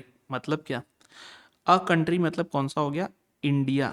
Example के लिए बोल रहा हूँ, India agrees to extend benefits to German residents which it had promised to French residents. माने India France के ट्रीटी में जो हमने बेनिफिट्स प्रॉमिस कर दिए थे, बोला गया बिकॉज जर्मनी भी ओईसीडी का मेंबर है, वो सारे बेनिफिट्स बाय डिफॉल्ट आपको जर्मन लोगों को भी देने पड़ेंगे। क्या कंडीशंस है? बोला गया अगर 4 कंडीशंस फुलफिल होती है तो ही एमएफएन क्लॉज आएगा, वरना जो है आपका नहीं आएगा। बोला देखो सबसे पहला क्या बोला गया, जो सेकंड ट्रीटी हुई, सेकंड ट्रीटी कौन सी हुई सर? इंडिया जर्मनी वाली ट्रीटी हुई ना। तो यानी कि सेकंड ट्रीटी हुई आपकी जर्मनी के संग, ये एंटर हो रही है after the entry into force of treaty between India and first state, मतलब कौन सा? फ्रांस के संग। यानी कि जर्मनी के संग जो ट्रीटी हुई वो फ्रांस की ट्रीटी जब एंट्री इनटू फोर्स हो गई उसके बाद हुई, पहली कंडीशन। दूसरी कंडीशन, सेकेंड ट्रीटी एक ऐसे स्टेट के संग है यानी कि जर्मनी, जो कि ओईसीडी मेंबर है, कब? Eight the time of signing off that treaty, यानी कि जब इंडिया और जर्मनी की ट्रीटी साइन हुई तब जर्मनी ओईसीडी का मेंबर था। आगे चल करके बन जाएगा तो कुछ नहीं कर सकते, उस समय होना चाहिए। तीसरी बात, इंडिया ने अपनी टैक्सिंग राइट्स को लिमिट कर दिया था सेकेंड ट्रीटी में। सर सेकेंड ट्रीटी मतलब जो जर्मनी वाली ट्रीटी है इन रिलेशन टू रेट और scope of taxation on relevant income items. और चौथा कंडीशन क्या है? Separate notification is issued by India importing benefits of second treaty into first treaty, mandatory condition. Example लेते हैं, एग्जाम्पल से आपको पूरा का पूरा चीज समझ में आएगा। देखो बोला गया मैट्रिक्स आईएनसी है, ये किसके अंदर है? लेट से मैट्रिक्स आईएनसी है कंट्री एक्स में, ठीक है, जो कि ओईसीडी मेंबर है 2015 से, यानी कि बहुत पहले से है, ठीक है। ये एक इंडियन कंपनी के अंदर शेयर्स होल्ड करता है। अब सुनना, इंडिया और इस कंट्री की यानी कि कंट्री एक्स की एक डीटी डबल है जो कि बोलती है डिविडेंड 15% पे टैक्स होनी चाहिए। कितने पे? डिविडेंड इनकम जो भी रहेगी 15% पे टैक्स होगी। तो सुनना, ये इंडियन कंपनी के अंदर मैट्रिक्स होल्ड करता है, यानी कि मैट्रिक्स जो कि कंट्री एक्स का है वो पीलू लिमिटेड जो कि इंडिया का है इसके अंदर होल्ड करता है। तो यहाँ से यहाँ डिविडेंड जाएगा, जब यहाँ से यहाँ डिविडेंड जाएगा तो मेरे को एक चीज़ बताना, सेक्शन 9(1) क्या बोलता है कि अगर इंडियन कंपनी ने डिविडेंड पे किया तो it is deemed to accrue arise in India, यानी कि मैट्रिक्स आईएनसी के हाथ में जो डिविडेंड आएगा वो इंडिया भी टैक्स करेगा। और इंडिया किस रेट पे टैक्स करेगा? तो सुनना, डिविडेंड के ऊपर इनकम टैक्स एक्ट के अंदर तो कोई स्पेशल रेट नहीं है, इनकम फ्रॉम अदर सोर्स में जाता है। तो फॉरेन कंपनी है फॉरेन कंपनी है तो किस रेट पे होगा? 35% पर। लेकिन डीटी डबल ए क्या रेट बोल रहा है? डीटी डबल ए आपका रेट बोल रहा है 15% का। तो सेक्शन 90 क्या बोलता है? डीटी डबल ए और income tax whichever is more beneficial to assessee, आप वो लगा लो। तो ये असेसी क्या लगाएगा? 15%। तो यहां तक क्लियर है? यस क्लियर है। ये इंडिया और कंट्री एक्स की डीटी डबल ए कब आई फोर्स में? 1 जनवरी 2018 से आई। अब सुनना, इसके बाद इंडिया और कंट्री वाई जो है ना, इनके बीच में एक डीटी डबल होती है, यानी कि एक तीसरे कंट्री के संग डीटी डबल हो रही है। और यहाँ पर पता है इन्होंने क्या अग्री कर लिया? यहाँ पर इन्होंने अग्री कर लिया कि डिविडेंड 10% पे टैक्स करेंगे। इंडिया ने अग्री कर लिया। अच्छा, ये कब आई? ये बाद में आई, यानी कि पहले कंट्री एक्स के संग हुआ था 1 जनवरी को, और अब जो है बाद में हो रहा है कंट्री वाई के संग 15 मई को। अच्छा, कंट्री वाई क्या ओईसीडी मेंबर है? बोला कंट्री वाई भी ओईसीडी मेंबर है। कब से? 2017 से। यानी कि 2018 के पहले से ही कंट्री एक्स भी मेंबर है और कंट्री वाई भी जो है ओईसीडी का मेंबर है। अच्छा, अब बोला गया कि भैया सारे इंडिया ओईसीडी कंट्री के अंदर जो डीटी डबल ए है उनके प्रोटोकॉल्स के अंदर एमएफएन क्लॉज होता है। जितने ओईसीडी के हैं सबके संग एमएफएन क्लॉज होता है। तो अब इसका इम्प्लीकेशन क्या है? क्या कंट्री वाई ये बोल सकती है कि बॉस मैं भी ओईसीडी मेंबर हूँ, कंट्री एक्स भी ओईसीडी मेंबर है, सॉरी कंट्री एक्स क्या ये बोल सकती है कि यार हम भी ओईसीडी के मेंबर है, कंट्री वाई भी मेंबर है, तो जब तुमने कंट्री वाई के लिए 10% दिया तो हमारे रेसिडेंट्स के लिए 15 क्यों कर दिया? हमारे लिए भी 10 करो। तो बोला गया आइए एनालाइज करते हैं कि एमएफएन क्लॉज के चारों जो कंडीशंस है क्या इस क्वेश्चन में मीट हो रहे, यानी कि क्या मैट्रिक्स ये बोल सकता है कि मेरे ऊपर 15% ना लेकर के मेरे ऊपर 10% लो? तो बोला गया कि सुनो, पहला कंडीशन क्या है? पहला कंडीशन बोलता है कि जो सेकंड ट्रीटी है क्या वो after the first treaty enter हुआ है? तो सेकंड ट्रीटी कौन सा है? यानी कि कंट्री वाई। बोला गया हाँ, second treaty after first treaty enter हुआ है। सेकंड ट्रीटी एंटर हुआ 15 मई को, फर्स्ट ट्रीटी एंटर हुआ था 1 जनवरी को। तो बोला गया कंडीशन 1 मीट हो गया। देखो मीट हो गया तो मैंने इसको ग्रीन में डाला है, ठीक है। दूसरा कंडीशन क्या, दूसरा कंडीशन बोलता है कि जो सेकंड कंट्री है क्या वो साइनिंग के समय ओईसीडी का मेंबर था। तो बोला गया हाँ ना, कंट्री वाई जो है वो ओईसीडी का मेंबर 2017 से है। तो बोला गया ट्रीटी तो 2018 में साइन हुई, तो हाँ वो ट्रीटी मेंबर था। तो सेकंड कंडीशन भी मीट हो गया। तीसरा कंडीशन क्या बोलता है तीसरा कंडीशन ये बोलता है कि क्या सेकंड ट्रीटी के अंदर इंडिया ने कुछ लिमिट किया है क्या अपने टैक्सिंग राइट को in relation to the second country. तो बोला गया किया है ना।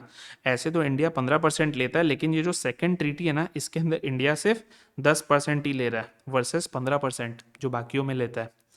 चौथा कंडीशन क्या है, चौथा कंडीशन बोलता है ये तीनों मीट हो गए, लेकिन तब भी इंडिया को जो है एक सेपरेट नोटिफिकेशन लेकर के आना होगा। यानी कि बस इतने से बात पे ये तीन कंडीशन मीट हो गई, तो इतने से बात पे जो मैट्रिक्स है वो खुशी में उछलने नहीं लग जाए कि वाह रे वाह, पहले तीन कंडीशन मीट हो गए तो अब हम लोग को भी 10% पर ही टैक्स लगेगा। बोला नहीं, बोला इंडिया को एक सेपरेट नोटिफिकेशन इशू करना पड़ेगा कि जी हाँ, हम लोग कंट्री वाई के संग जो हमने अभी नए बेनिफिट्स अग्री किए हैं वो सारे हम लोग कंट्री एक्स को भी देते हैं।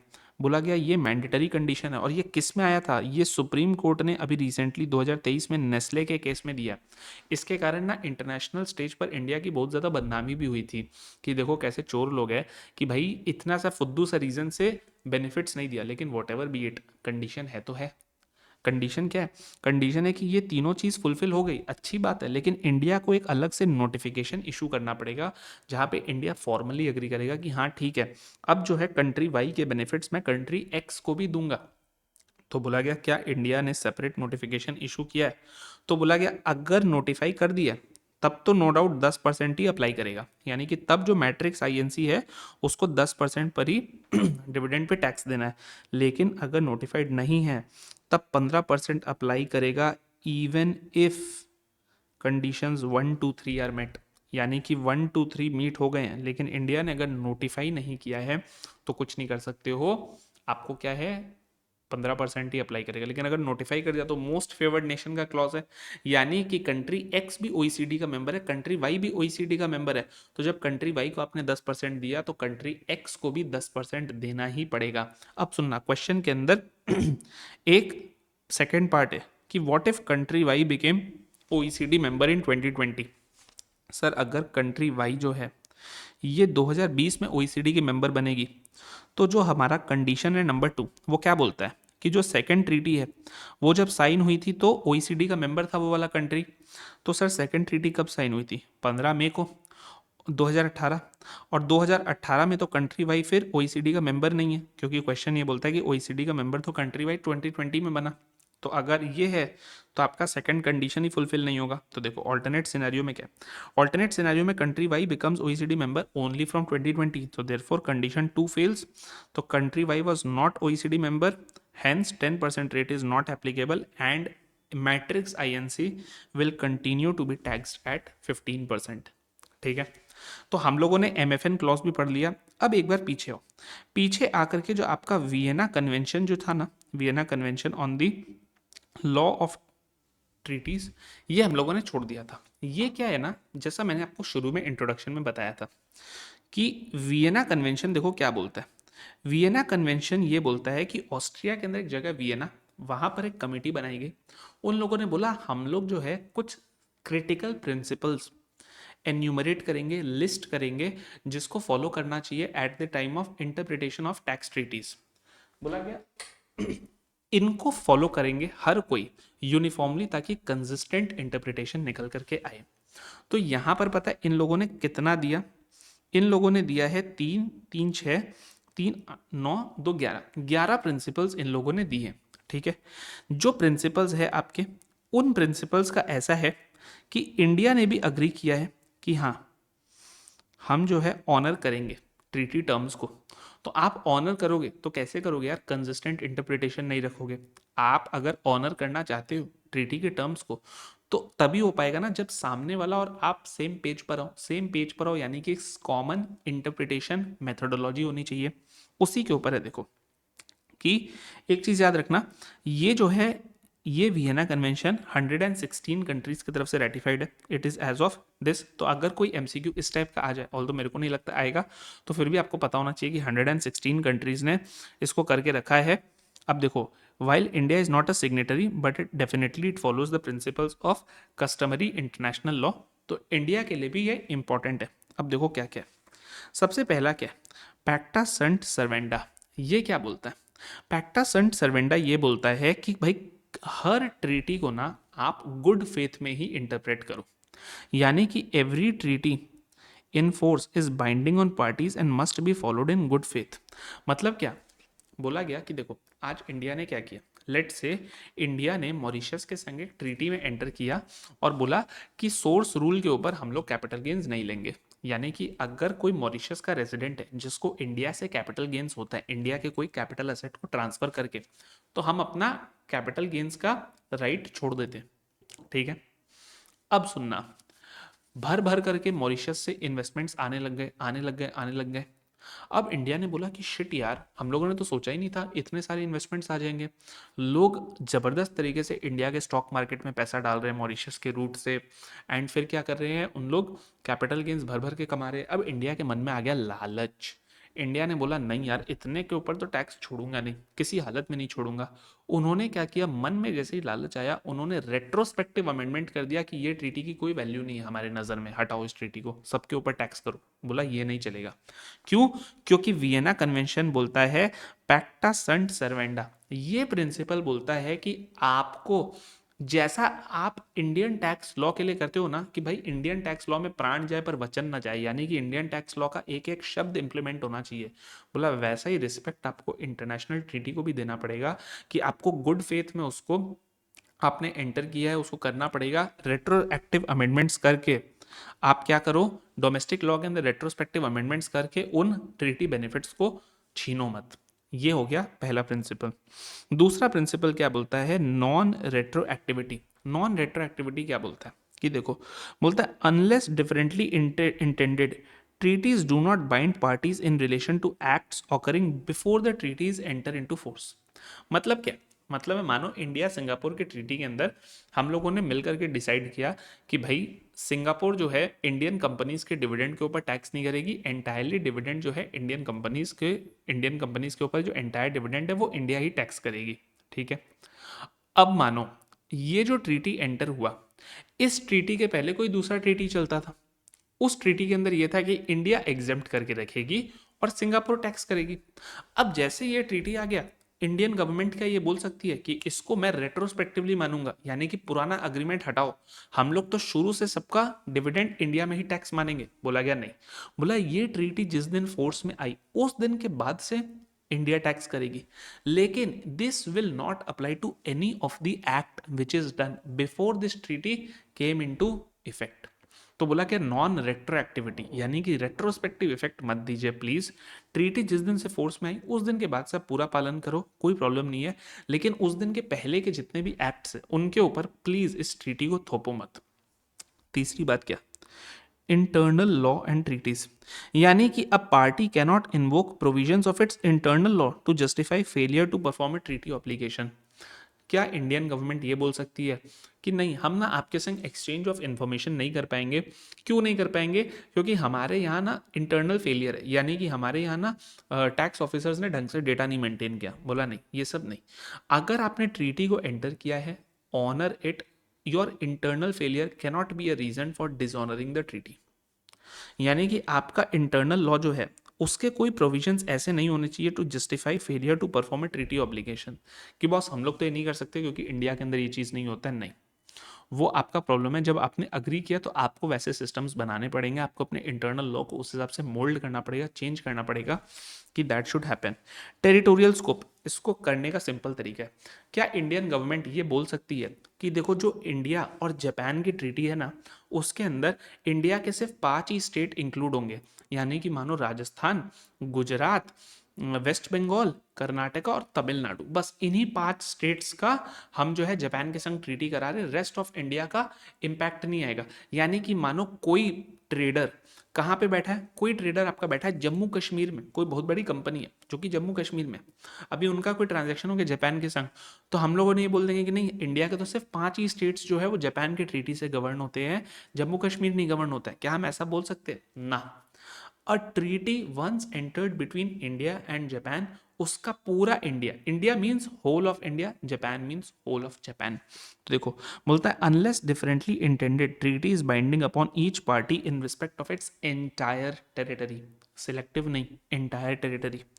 फिर देखो जनरल रूल ऑफ इंटरप्रिटेशन, ये क्या बोलता है, ये बोलता है कि भाई हर ट्रीटी के अंदर जनरल रूल्स ऑफ इंटरप्रिटेशन तो लगाना ही लगाना है। तो देखो मतलब क्या, जनरल रूल्स ऑफ इंटरप्रिटेशन क्या क्या बोलते हैं, जो जो कीवर्ड्स है ना उसको मैंने कैपिटल्स में डाला है कि treaty should be interpreted in good faith. Ordinary meaning दो सबसे पहले, जो हमने ऑब्जेक्टिव इंटरप्रिटेशन पढ़ा था golden rule of interpretation principles में। फिर उनको उनके कॉन्टेक्स्ट में पढ़ो, कॉन्टेक्स्ट मतलब सब्जेक्टिव इंटरप्रिटेशन भी, इन light of its object and purpose, यानी कि कौन सा teleological interpretation, purposive interpretation. Context कैसे पता चलेगा, preamble, annexure, related agreement, subsequent practice, relevant international law, ये सब। ठीक है, तो ये क्या बोलता है, ये बोलता है कि जनरल रूल ऑफ इंटरप्रिटेशन भी फॉलो करिए प्लीज ट्रीटी के अंदर। फिर आपका क्या है, सप्लीमेंट्री मीन्स, जो हमने ऑलरेडी पढ़ा है। सप्लीमेंट्री मीन्स मतलब क्या, प्रिपरेटरी वर्क जो हुआ था ट्रीटी को बनाते समय उनको देखो, कमेंट्रीज वगैरह को रीड करो। तो देखो बोला क्या, जो प्रिपरेटरी वर्क है, जो सर्कमस्टांसेस ऑफ कंक्लूजन है, उनको पढ़िए ये जानने के लिए कि क्या ट्रीटी का इंटरप्रिटेशन हो सकता है, ये वियना कन्वेंशन भी बोलता है। फिर मल्टीलिंगुअल ट्रीटीज, देखो मल्टीलिंगुअल ट्रीटीज का मतलब क्या है, मल्टीलिंगुअल ट्रीटीज का मतलब मानो आज इंडिया जर्मनी की DTAA साइन होती है, तो क्या है, दो लैंग्वेज में बनेगी। इंडिया ने इंग्लिश लैंग्वेज लिया और जर्मनी ने बोला कि हम जर्मन लैंग्वेज में डालेंगे, तो दो लैंग्वेज हो गई। तो अब सुनना, वो ट्रीटी कैसा है, वो लाइन बाय लाइन चल रहा है, यानी कि हर पेज के अंदर आर्टिकल 4 है तो पहले लेफ्ट साइड में इंग्लिश में, राइट साइड में जर्मन में। फिर आर्टिकल 5 है तो लेफ्ट साइड में इंग्लिश में, राइट साइड में जर्मन में। अब सुनना, मल्टीलिंगुअल ट्रीटीज ये बोलती है कि कोई भी लैंग्वेज किसी से भी बड़ा छोटा नहीं होता है, यानी कि इक्वल अथॉरिटी रहेगी इंग्लिश की भी और जर्मन लैंग्वेज की भी। आप ये नहीं बोल सकते हो कि जर्मन लैंग्वेज को इन अ सिचुएशन ऑफ डिस्प्यूट, जहां पर लैंग्वेज का डिस्प्यूट है, वहां ये नहीं बोल सकते हो कि जो इंग्लिश का मीनिंग निकलता है उस मीनिंग को फॉलो कर लेंगे। बोला नहीं, पहला तो कोशिश आप ये करो कि एग्जैक्ट सेम मीनिंग आए दोनों का, और फिर भी अगर नहीं आए तो दोनों का मीनिंग इक्वल इंपॉर्टेंस है, तो सिर्फ लैंग्वेज के बेसिस पे हम डिसीजन नहीं लेंगे कि नहीं English is superior to German, तो जो इंग्लिश लिखा हुआ है उसी को डिस्प्यूट के समय रेफर करेंगे। No, that is not the case. बोला गया देखो कि when authenticated in 2+ languages equally authoritative है हर लैंग्वेज, यानी कि terms are presume to have same meaning in each text. Language अलग है लेकिन मीनिंग जो है वो सेम है। And in case of divergence adopt the meaning that best reconciles with the object and purpose. जब डाइवर्जेंस हो रहा है तो बस ये मत बोलो कि यार देखो अगर मीनिंग में कोई भी डिफरेंस है तो इंग्लिश सुपीरियर लैंग्वेज है, इंग्लिश को फॉलो करेंगे। बोला नहीं, बोला हम लोग उस मीनिंग को लेंगे जो कि ऑब्जेक्ट एंड पर्पस से सबसे ज्यादा क्लोज है। ठीक है, थर्ड स्टेट्स के, देखो बोलता है a treaty does not create obligations और rights for a third state without its consent. Simple भाषा में बोलो तो इंडिया जापान का ट्रीटी है, उसके वजह से कनाडा का कोई लेना देना नहीं है। बोला कनाडा का अगर कॉन्सेंट नहीं है तो Canada will say I am not at all bound by this treaty. भाई क्यों बाउंड होगा, वो अग्रीमेंट हम लोग दोनों ने किया, जब मियाँ बीवी है राजी तो क्या करेगा काजी, वही वाला बात है। फिर देखो लास्ट के जो 3 पॉइंट है ना, ये आपके टर्मिनेशन से रिलेटेड है। क्या, कि ट्रीटी कब मानी जाएगी टर्मिनेट। देखो ऐसे तो ना ट्रीटी का कोई एक्सपायरी डेट नहीं होता है, जब ट्रीटी में एंटर होते हैं ना तो कॉन्सेप्ट ये होता है कि ये ट्रीटी चलता रहेगा जब तक कि कोई टर्मिनेट ना हो। टर्मिनेट कैसे होगा, तो बोला गया सुनना, ब्रीच, बोला गया अगर कोई मटेरियल ब्रीच हो गया कोई बायलैटरल ट्रीटी का, तो फिर दूसरी पार्टी जो है वो टर्मिनेट कर सकती है। एग्जाम्पल दू क्लासिक, मानो आज इंडिया और फ्रांस का DTAA हुआ और दोनों पार्टी ने अग्री किया कि हम ऑटोमेटिक एक्सचेंज ऑफ इन्फॉर्मेशन करेंगे, ये चीज़ हम लोग एक्सचेंज करेंगे। मानो इंडिया ने बोला कि सुनना जितने भी इंडियन हेडक्वार्टर्ड ग्रुप्स है, रिलायंस, अडानी, बोला इन सब के अगर CBCR आपके पास आते हैं तो आप हमको दे देना, और इंडिया के अंदर अगर किसी भी फ्रेंच ग्रुप ने CBCR फाइल किया तो हम आपको दे देंगे। मानो ये अग्रीमेंट बना। फ्रांस ने पता क्या किया, ईयर एंड पे इंडिया ने तो अपने तरफ से सारे CBCR भेज दिए जो जो अग्री हुए थे, फ्रांस ने कुछ भी भेजा नहीं, और फ्रांस ने बोला देंगे भी नहीं, जाइए। अब क्या हो गया, मटेरियल ब्रीच हो गया, यानी कि ये क्रिटिकल कंडीशन था एक्सचेंज ऑफ इन्फॉर्मेशन। हमने ट्रीटी में एंटर ही किया था क्योंकि हमें एक्सचेंज ऑफ इन्फॉर्मेशन करनी थी, और आपने इसको ब्रीच कर दिया, तो अब क्या ट्रीटी टर्मिनेट हो सकता है।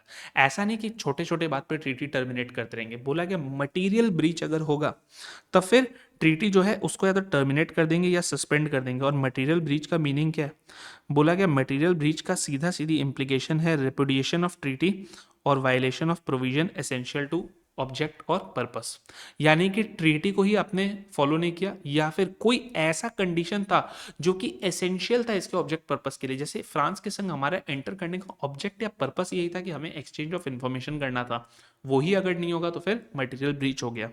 दूसरा, फंडामेंटल चेंज। फंडामेंटल चेंज क्या है? बोला गया कि यार जो सर्कमस्टेंसेस थे ना एट द टाइम जब भी ट्रीटी में एंटर हुए, उसके अंदर फंडामेंटल चेंज हो गए जो कि हमने फोर्स ही नहीं किया था। ठीक है, they can be a ground for termination but when only if circumstances constituted essential basis of consent and effect radically transforms remaining obligations। अब सुनना, this cannot be invoked if treaty establishes boundary.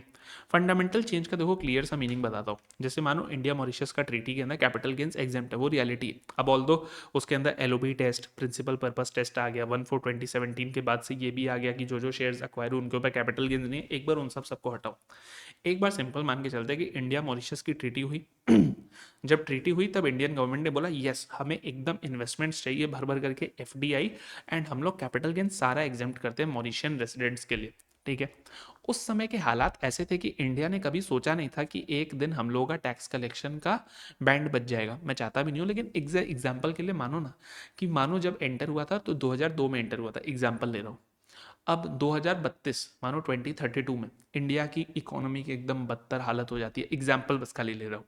ठीक है, अब Indian government बोलती है कि नहीं यार हम लोगों को टैक्स का कलेक्शन चाहिए, एग्जाम्पल है, हमें टैक्स का कलेक्शन चाहिए, किसी भी हालत में चाहिए। अब वो क्या करेंगे, वो ये बोलेंगे मॉरिशियन गवर्नमेंट को कि सुनिए, हम लोगों ने जिस समय एंटर किया था तब सर्कमस्टांसेस ऐसा था कि इंडिया एक राइजिंग इकोनॉमी था, we wanted investments, we were happy, we wanted to give away our taxing rights in place of a robust economy in at the cost of getting lots and lots of fdi, but today the tides have turned, today the times have changed, just how fast the night changes। बोला अब जो है अब हम लोग afford नहीं कर सकते हैं इतना कैपिटल गेन्स एग्जेम्पशन देने का, तो हम लोग को कम से कम 12.5% टैक्स तो लेना ही पड़ेगा। तो बोला गया कि कब होगा, बोला गया जब सर्कमस्टेंसेस ही एसेंशियल थे। बोला गया कि यार हम लोगों को उस समय एफडीआई चाहिए था, इसीलिए हमने ये एग्जाम्पशन दिया था। आज हम लोगों को एफडीआई नहीं, आज हम लोगों को टैक्स चाहिए, वो सर्कमस्टेंस एसेंशियल थे, उस समय एफडीआई चाहिए था, इसलिए ही वो वाला ट्रीटी में एंटर हुए थे, वरना तो हम लोग ट्रीटी में घुसते भी नहीं। एंड जो इफेक्ट है वो रेडिकली ट्रांसफॉर्म कर देता है रिमेनिंग ऑब्लिगेशंस। आज के दिन अगर हम लोग कैपिटल गेन्स नहीं लेते तो हमारी हालत भयंकर तरीके से बदल जाएगी। तो बोला गया ठीक है, अगर आपका फंडामेंटल चेंज हो गया तो इस केस में भी ट्रीटी टर्मिनेट हो सकती है। और तीसरा क्या, न्यू पेरेम्पटरी नॉर्म। ये क्या बोलता है, बोलता है कि मानो जनरल इंटरप्रिटेशन के लॉ के अंदर एक बहुत बड़ा चेंज आ जाता है, तो फिर उस केस में क्या होता है, कोई भी एग्जिस्टिंग ट्रीटी जो उस जनरल रूल ऑफ इंटरप्रिटेशन से ही अग्री नहीं करती है वो तो वॉइड और टर्मिनेट हो ही जाएगी ना। देखो हम लोग तब से क्या शुरू से चीख रहे हैं कि boss general rules of interpretation को तो हमेशा फॉलो करना होगा। मानो कल को जनरल रूल्स ऑफ इंटरप्रिटेशन ही बदल जाए मैसिवली। एग्जाम्पल देता हूँ, एकदम फालतू एग्जाम्पल है कि आपके दिमाग में घुस जाएगा। ठीक है, एकदम फालतू एग्जाम्पल है, मेरे को पता है आप बोलोगे कि यार कितना घटिया एग्जाम्पल दिया, लेकिन देखो जस्ट मैं बताता हूँ। मानो कल को अगर आ जाता है एक जनरल रूल ऑफ इंटरप्रिटेशन बन जाता है कि कोई भी ट्रीटी को जो इंटरप्रेट करना है उसको इंटरप्रेट करने का तरीका क्या है, क्लॉड में डालो उस ट्रीटी को और क्लॉड जो बोलता है उसको मान लो। ठीक है, फालतू है लेकिन दिमाग में घुस जाएगा इससे। आज क्या, आज तो ऐसा कोई रूल ऑफ इंटरप्रिटेशन नहीं है क्योंकि आज एआई बड़े शुरुआती स्टेज में। मानो आज से 15 साल बाद AI becomes the rule of life, तो कोई भी इंटरनेशनल कोर्ट ये बोलता है हम लोग दिमाग नहीं लगाएंगे बॉस, हम लोग तो सीधा ट्रीटी को क्लॉड के अंदर डाल देते हैं, क्लॉड जो आंसर देता है हम लोग उसको फॉलो कर लेते हैं। तो कल को मानो अगर कोई ऐसी ट्रीटी थी जिसके अंदर कुछ कुछ ऐसे क्लॉज है जहां हम लोग को पता है कि ये क्लॉड के अंदर जाएगा और इसका इंटरप्रिटेशन बदल जाएगा, तो वो ट्रीटी क्या बन गई, वॉइड एंड टर्मिनेट। बस यही है कि भाई जनरल रूल्स ऑफ इंटरप्रिटेशन ही आपके ऐसे बदल गए कि ये ट्रीटी का अब सेंस नहीं बचेगा, तो वो ट्रीटी फिर वॉइड टर्मिनेट हो जाएगी। तो ट्रीटी किन 3 केसेस में टर्मिनेट हो सकती है। पहला ब्रीच, कि भैया आपने मटेरियल ब्रीच कर दिया, जैसे India France automatic exchange of information critical था हमारे ऑब्जेक्ट पर्पस के लिए, आपने नहीं किया, ट्रीटी ब्रीच्ड। दूसरा क्या, दूसरा फंडामेंटल चेंज इन सर्कमस्टेंसेस जो कि हमने फोर्स ही नहीं किया था, और अब ये जो चेंज इन सर्कमस्टेंसेस है ये उस समय असेंशियल थे, वो सर्कमस्टेंसेस एसेंशियल थे कि हम लोग ट्रीटी में घुसे, और अब जो चेंज हो गए हैं उसके कारण हमारे रिमेनिंग ऑब्लिगेशंस के ऊपर मैसिव इंपैक्ट आ रहा है। और तीसरा क्या, तीसरा है कि boss general rules of interpretation जो है वो कंप्लीटली चेंज हो गया है, तो अब कुछ नहीं कर सकते। ठीक है, तो ये जो है ना आपके 11 पॉइंट्स, ये क्या है, वियना कन्वेंशन है ऑन लॉ ऑफ ट्रीटीज की कैसे कैसे आपको इंटरप्रेट करना है। ठीक है, क्विकली एक बार रिवाइज करेंगे। क्या क्या पढ़ा हमने? पैक्टा संट सर्वेंडा, जो क्या बोलता है, हमेशा गुड फेथ में करिए, रेट्रोस्पेक्टिव अमेंडमेंट्स ला करके ट्रीटी का 12 मत बजाइए। दूसरा क्या बोलता है, इंटरनल लॉ एंड ट्रीटीज की आपके इंटरनल लॉ के जो लिमिटेशंस है उसके कारण ट्रीटी का इम्पोजिशन को इम्पैक्ट मत करिए। नॉन रेट्रोएक्टिविटी की ट्रीटी जिस दिन से एंटर इनटू फोर्स हुआ है उस दिन के ऑनवर्ड्स ही आपका जो है इम्पैक्ट आएगा। It should not impact the transactions before the treaty entered into force. Territorial scope मतलब a treaty between India and Japan applies to whole of India, whole of Japan. General rule of interpretation को हमेशा ही follow करेंगे। Supplementary means मतलब क्या, preparatory work को देखेंगे, और तो और हम लोग देखेंगे जो सर्कमस्टेंसेस ऑफ कंक्लूजन थे उस समय के वो क्या है। फिर मल्टीलिंगुअल ट्रीटीज, दो या दो से ज़्यादा अगर लैंग्वेजेस के अंदर है आपका तो हर लैंग्वेज की इक्वल अथॉरिटी है, और अगर कोई डाइवर्जेंस होगा तो कोई लैंग्वेज को सुपीरियर और इन्फीरियर नहीं बोलेंगे बल्कि उस लैंग्वेज को महत्व देंगे जो कि more close to the object and purpose of the treaty है। फिर थर्ड स्टेट्स मतलब क्या, दो इंडिया और जापान के बीच की ट्रीटी के कारण कनाडा बाउंड नहीं होगा। और तीन ग्राउंड्स है टर्मिनेशन के, breach, material breach, fundamental change and new peremptory norm, मतलब कि जनरल रूल्स ऑफ इंटरप्रिटेशन ही ऐसे चेंज हो चुके हैं कि अब ये ट्रीटी जो है by default void and terminate हो गई है। ठीक है, तो देखो एक बार क्विकली शुरू से रिवाइज करते हुए आते हैं और फिर एंड के अंदर दो इंपॉर्टेंट कॉन्सेप्ट्स हैं उनको देखेंगे। तो शुरू में हम लोगों ने क्या पढ़ा, तीन आपके sources of international tax law है, डबल टैक्सेशन और उसके कनेक्टिंग फैक्टर्स क्या होते हैं। यहाँ पर मैंने आपको ये भी बताया था टाइप्स ऑफ डबल टैक्सेशन क्या क्या होते हैं। टैक्स ट्रीटी क्या होती है, दो टाइप के होते हैं, कॉम्प्रिहेंसिव और लिमिटेड। और टैक्स ट्रीटी का नीड क्या होता है, उसके अंदर 5 चीज़ें इंपॉर्टेंट थी वो हम लोगों ने बात की। फिर उसके बाद हम लोगों ने अभी अभी वियना कन्वेंशन वीसीएलटी के ऊपर बात की। हम लोगों ने बात किए थे 8 principles of interpretation of tax treaties, जहाँ पे objective interpretation, golden rule, subjective interpretation, purposive interpretation, teleological, so on and so forth. फिर हम लोगों ने एक्सट्रिंसिक एड्स की बात की कि क्या क्या एक्सटर्नल हेल्प ले सकते हो, 7 टाइप के एक्सटर्नल हेल्प ले सकते हो। एमएफएन क्लॉज को हम लोगों ने डिटेल में एनालाइज किया, समझा। अब देखो, जो आपकी ट्रीटीज होती है ना उनके दो ही बेस होते हैं, एक ओईसीडी मॉडल, एक यूएन मॉडल। मैं जस्ट यहाँ पे ऊपर ऊपर से बस खाली टच करा रहा हूँ, बाकी इसको डिटेल में समझने के लिए मॉडल टैक्स कन्वेंशन के चैप्टर के अंदर जब डिस्कशन होगा वहाँ पर इसको डिटेल में समझेंगे, अभी नहीं, बट ऊपर ऊपर से बता रहा हूँ। ये देखो ओईसीडी जो होता है ना ये जनरली आपके डेवलप्ड इकोनॉमीज फॉलो करते हैं, और यूएन मॉडल जो है ना ये जनरली आपके डेवलपिंग इकोनॉमीज फॉलो करते हैं। ओईसीडी मॉडल जो है ना ये रेजिडेंस बेस्ड टैक्सेशन को ज़्यादा तवज्जो देता है, और UN model source based taxation को ज़्यादा तवज्जो देता है। मैं डेप्थ में अभी नहीं जाता हूँ, लेकिन जस्ट एक लाइन में लॉजिक बताता हूँ कि ऐसा क्यों होता है। देखो यार, ओईसीडी मॉडल पता है क्यों रेजिडेंस को देता है, समझना। जितने बड़े बड़े ग्रुप्स हैं ना, जो बड़े बड़े ग्रुप्स होते हैं, जैसे मानो गूगल, फेसबुक, मेटा, ये सब क्या है, बड़े बड़े मल्टीनेशनल ग्रुप्स है जिनके पास बिलियन डॉलर्स का वेल्थ है। तो ऐसे बड़े बड़े ग्रुप्स ना डेवलप्ड कंट्रीज के होते हैं। तो इन ग्रुप्स का हेडक्वार्टर्स कहाँ पर है, यानी कि they are residents of these big nations, European and American countries. तो अब यहाँ पे क्या होता है, यहाँ पर अगर आपने रेजिडेंस बेस्ड टैक्सेशन लगाया ना तो इन कंट्रीज का रेवेन्यू बढ़ेगा, इसीलिए देखो इन लोग रेजिडेंस बेस्ड टैक्सेशन को फॉलो करते हैं। लेकिन डेवलपिंग इकोनॉमीज का आर्ग्यूमेंट क्या होता है, ये लोग ये बोलते हैं कि यार अल्टीमेटली तुम लोग ऑपरेशंस तो पूरा पूरा इंडिया में करते हो, चीप लेबर तो यहाँ से लेते हो, India, Bangladesh, Vietnam, Thailand, China, Sri Lanka. तो बोला यार पूरा धंधा हमारे यहाँ पे करते हो तो हम लोग सोर्स बेस्ड लगाएंगे, ताकि हम लोग सोर्स पर तुम्हारा ही टैक्स लगा दे। तो इसीलिए यही डिफरेंस है कि OECD model convention developed economies follow करते हैं और रेसिडेंस बेस्ड टैक्सेशन को वेट देता है, और UN model convention developing economies follow करते हैं और ये सोर्स बेस्ड टैक्सेशन को ज़्यादा वेटेज देता है। ठीक है, बाकी देखो एक चीज़ बस खाली याद रखना कि इनके जो मॉडल कमेंट्रीज है, मॉडल कमेंट्रीज उनका कितना वेटेज है। तो बोला they definitely carry great authority but they are not binding on countries, even OECD signatories के ऊपर भी नहीं है, बिकॉज एक्चुअल ट्रीटीज जो है they can differ from model. Model में एक आर्टिकल का लैंग्वेज ऐसे दिया हुआ है, you can either use that same language और you can draft a completely different language. हाँ, अगर आपने बोला कि मैंने बेस ओईसीडी मॉडल को लिया तो नो डाउट उसकी मॉडल कमेंट्री आपके लिए इंपॉर्टेंट है, but it is of great authority but it is not binding. ठीक है, अब सुनना फॉरेन कोर्ट्स के डिसीजंस का कितना वैल्यू होता है। तो बोला गया कि देखो tax treaties may be interpreted differently by countries A and B even the same treaty, यानी कि कंट्री ए और बी के बीच की ट्रीटी कंट्री ए अलग इंटरप्रेट कर सकती है, कंट्री बी अलग इंटरप्रेट कर सकती है। तो so that this can lead to characterization conflicts. Same income may be royalty in one country and business income in another.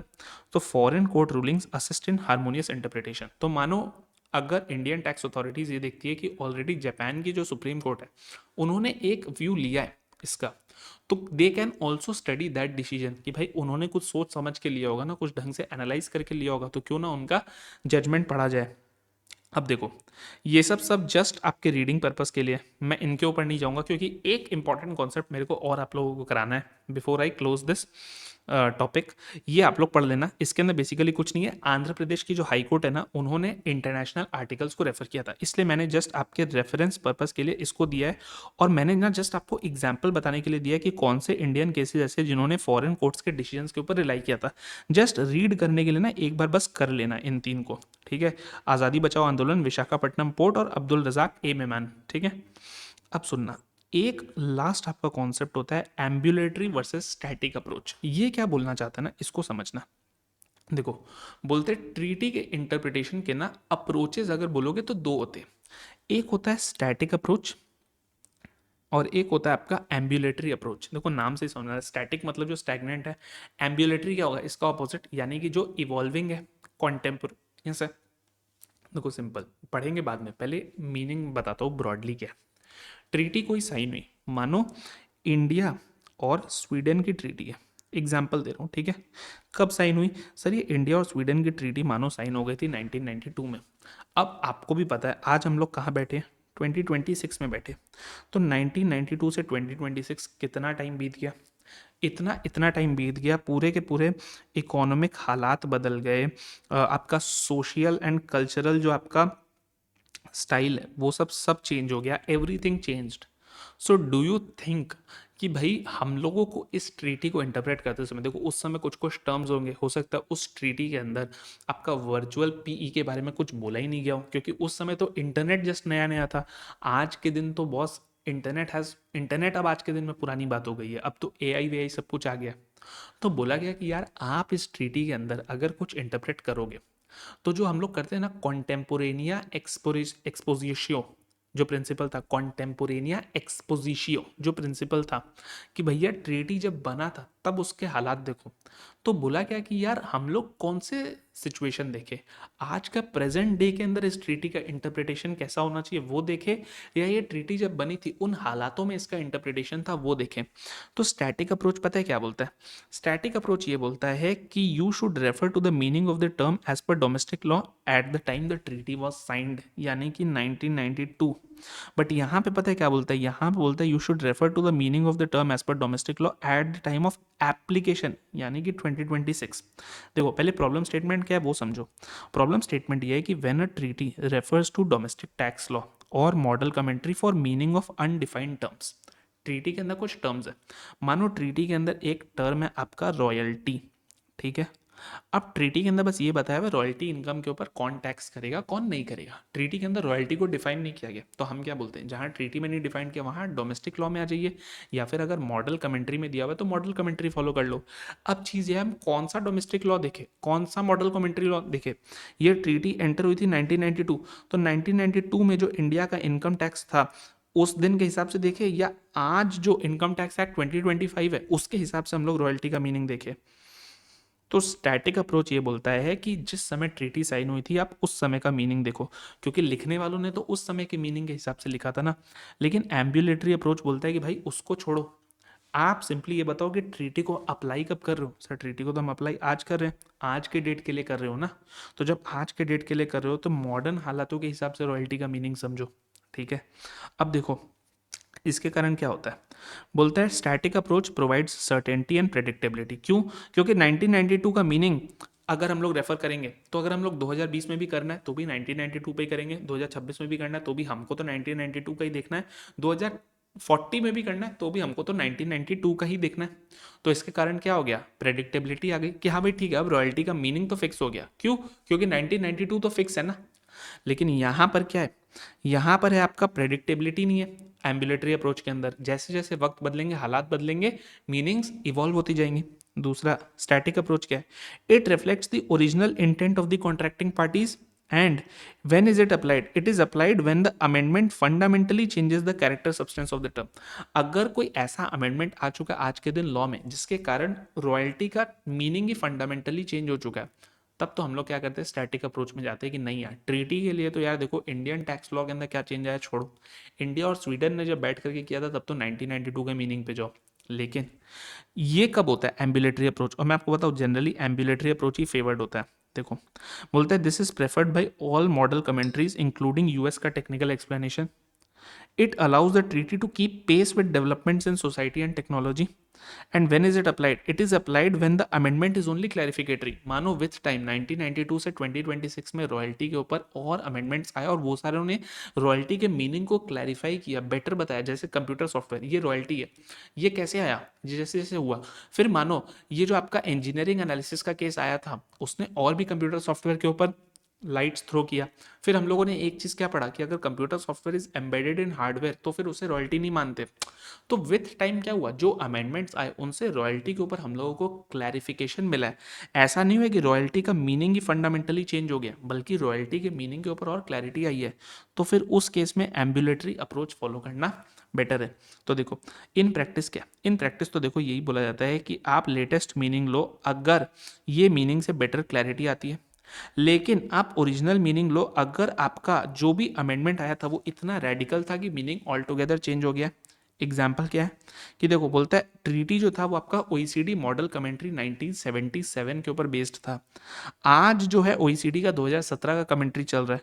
बोलता है आप इसको ही लेना अगर जो भी चेंजेस हुए इन कमेंट्री में वो क्लैरिफिकेटरी नेचर के हैं। लेकिन अगर जो चेंजेस हुए वो रेडिकल है, क्लैरिफिकेटरी नहीं है, द रेवोल्यूशनरी चेंजेस, तो फिर आप ओरिजिनल मीनिंग को ही लो, ओरिजिनल मीनिंग के हिसाब से ही चलो। ठीक है, तो यार एकदम सिंपल सा टॉपिक था, मैंने जितना हो सका इसको सिंप्लीफाई किया है आप लोगों के लिए। नोट्स भी एकदम सिंपल है इसके, इस टॉपिक के। कुछ भी ऐसा मैंने क्रेजी नोट्स नहीं दिए हैं जो कि आप लोगों के लिए एग्ज़ाम डे के पहले करना डिफ़िकल्ट हो। और जैसा मैंने कराया ना, जो जो कीवर्ड्स को मैंने हाईलाइट कराया उसी के संग आप इसको पढ़ना। तो आई एम वेरी श्योर इसको रिवाइज करने में ना, देखो जब अपन लोग का पूरा डिस्कशन 1 घंटे 40 मिनट में हो गया, तो आई एम वेरी श्योर इसको रिवाइज करने में 15 से 20 मिनट नहीं लगेंगे, उससे ज़्यादा नहीं लगेंगे। एंड ऑब्वियसली यार 1.5 डे बिफोर द एग्जाम भी इस टॉपिक के ऊपर 15 मिनट आप इजीली दे सकते हो। ठीक है, आपको टाइम मैनेजमेंट वैसे ही करना पड़ेगा कि इस टॉपिक के लिए 15 से 20 मिनट दे दो तो हो जाएगा। तो, तो विद दिस चलिए पढ़ते रहिए, मेहनत करते रहिए, रिवाइज करते रहिए। मिलेंगे नेक्स्ट क्लास में।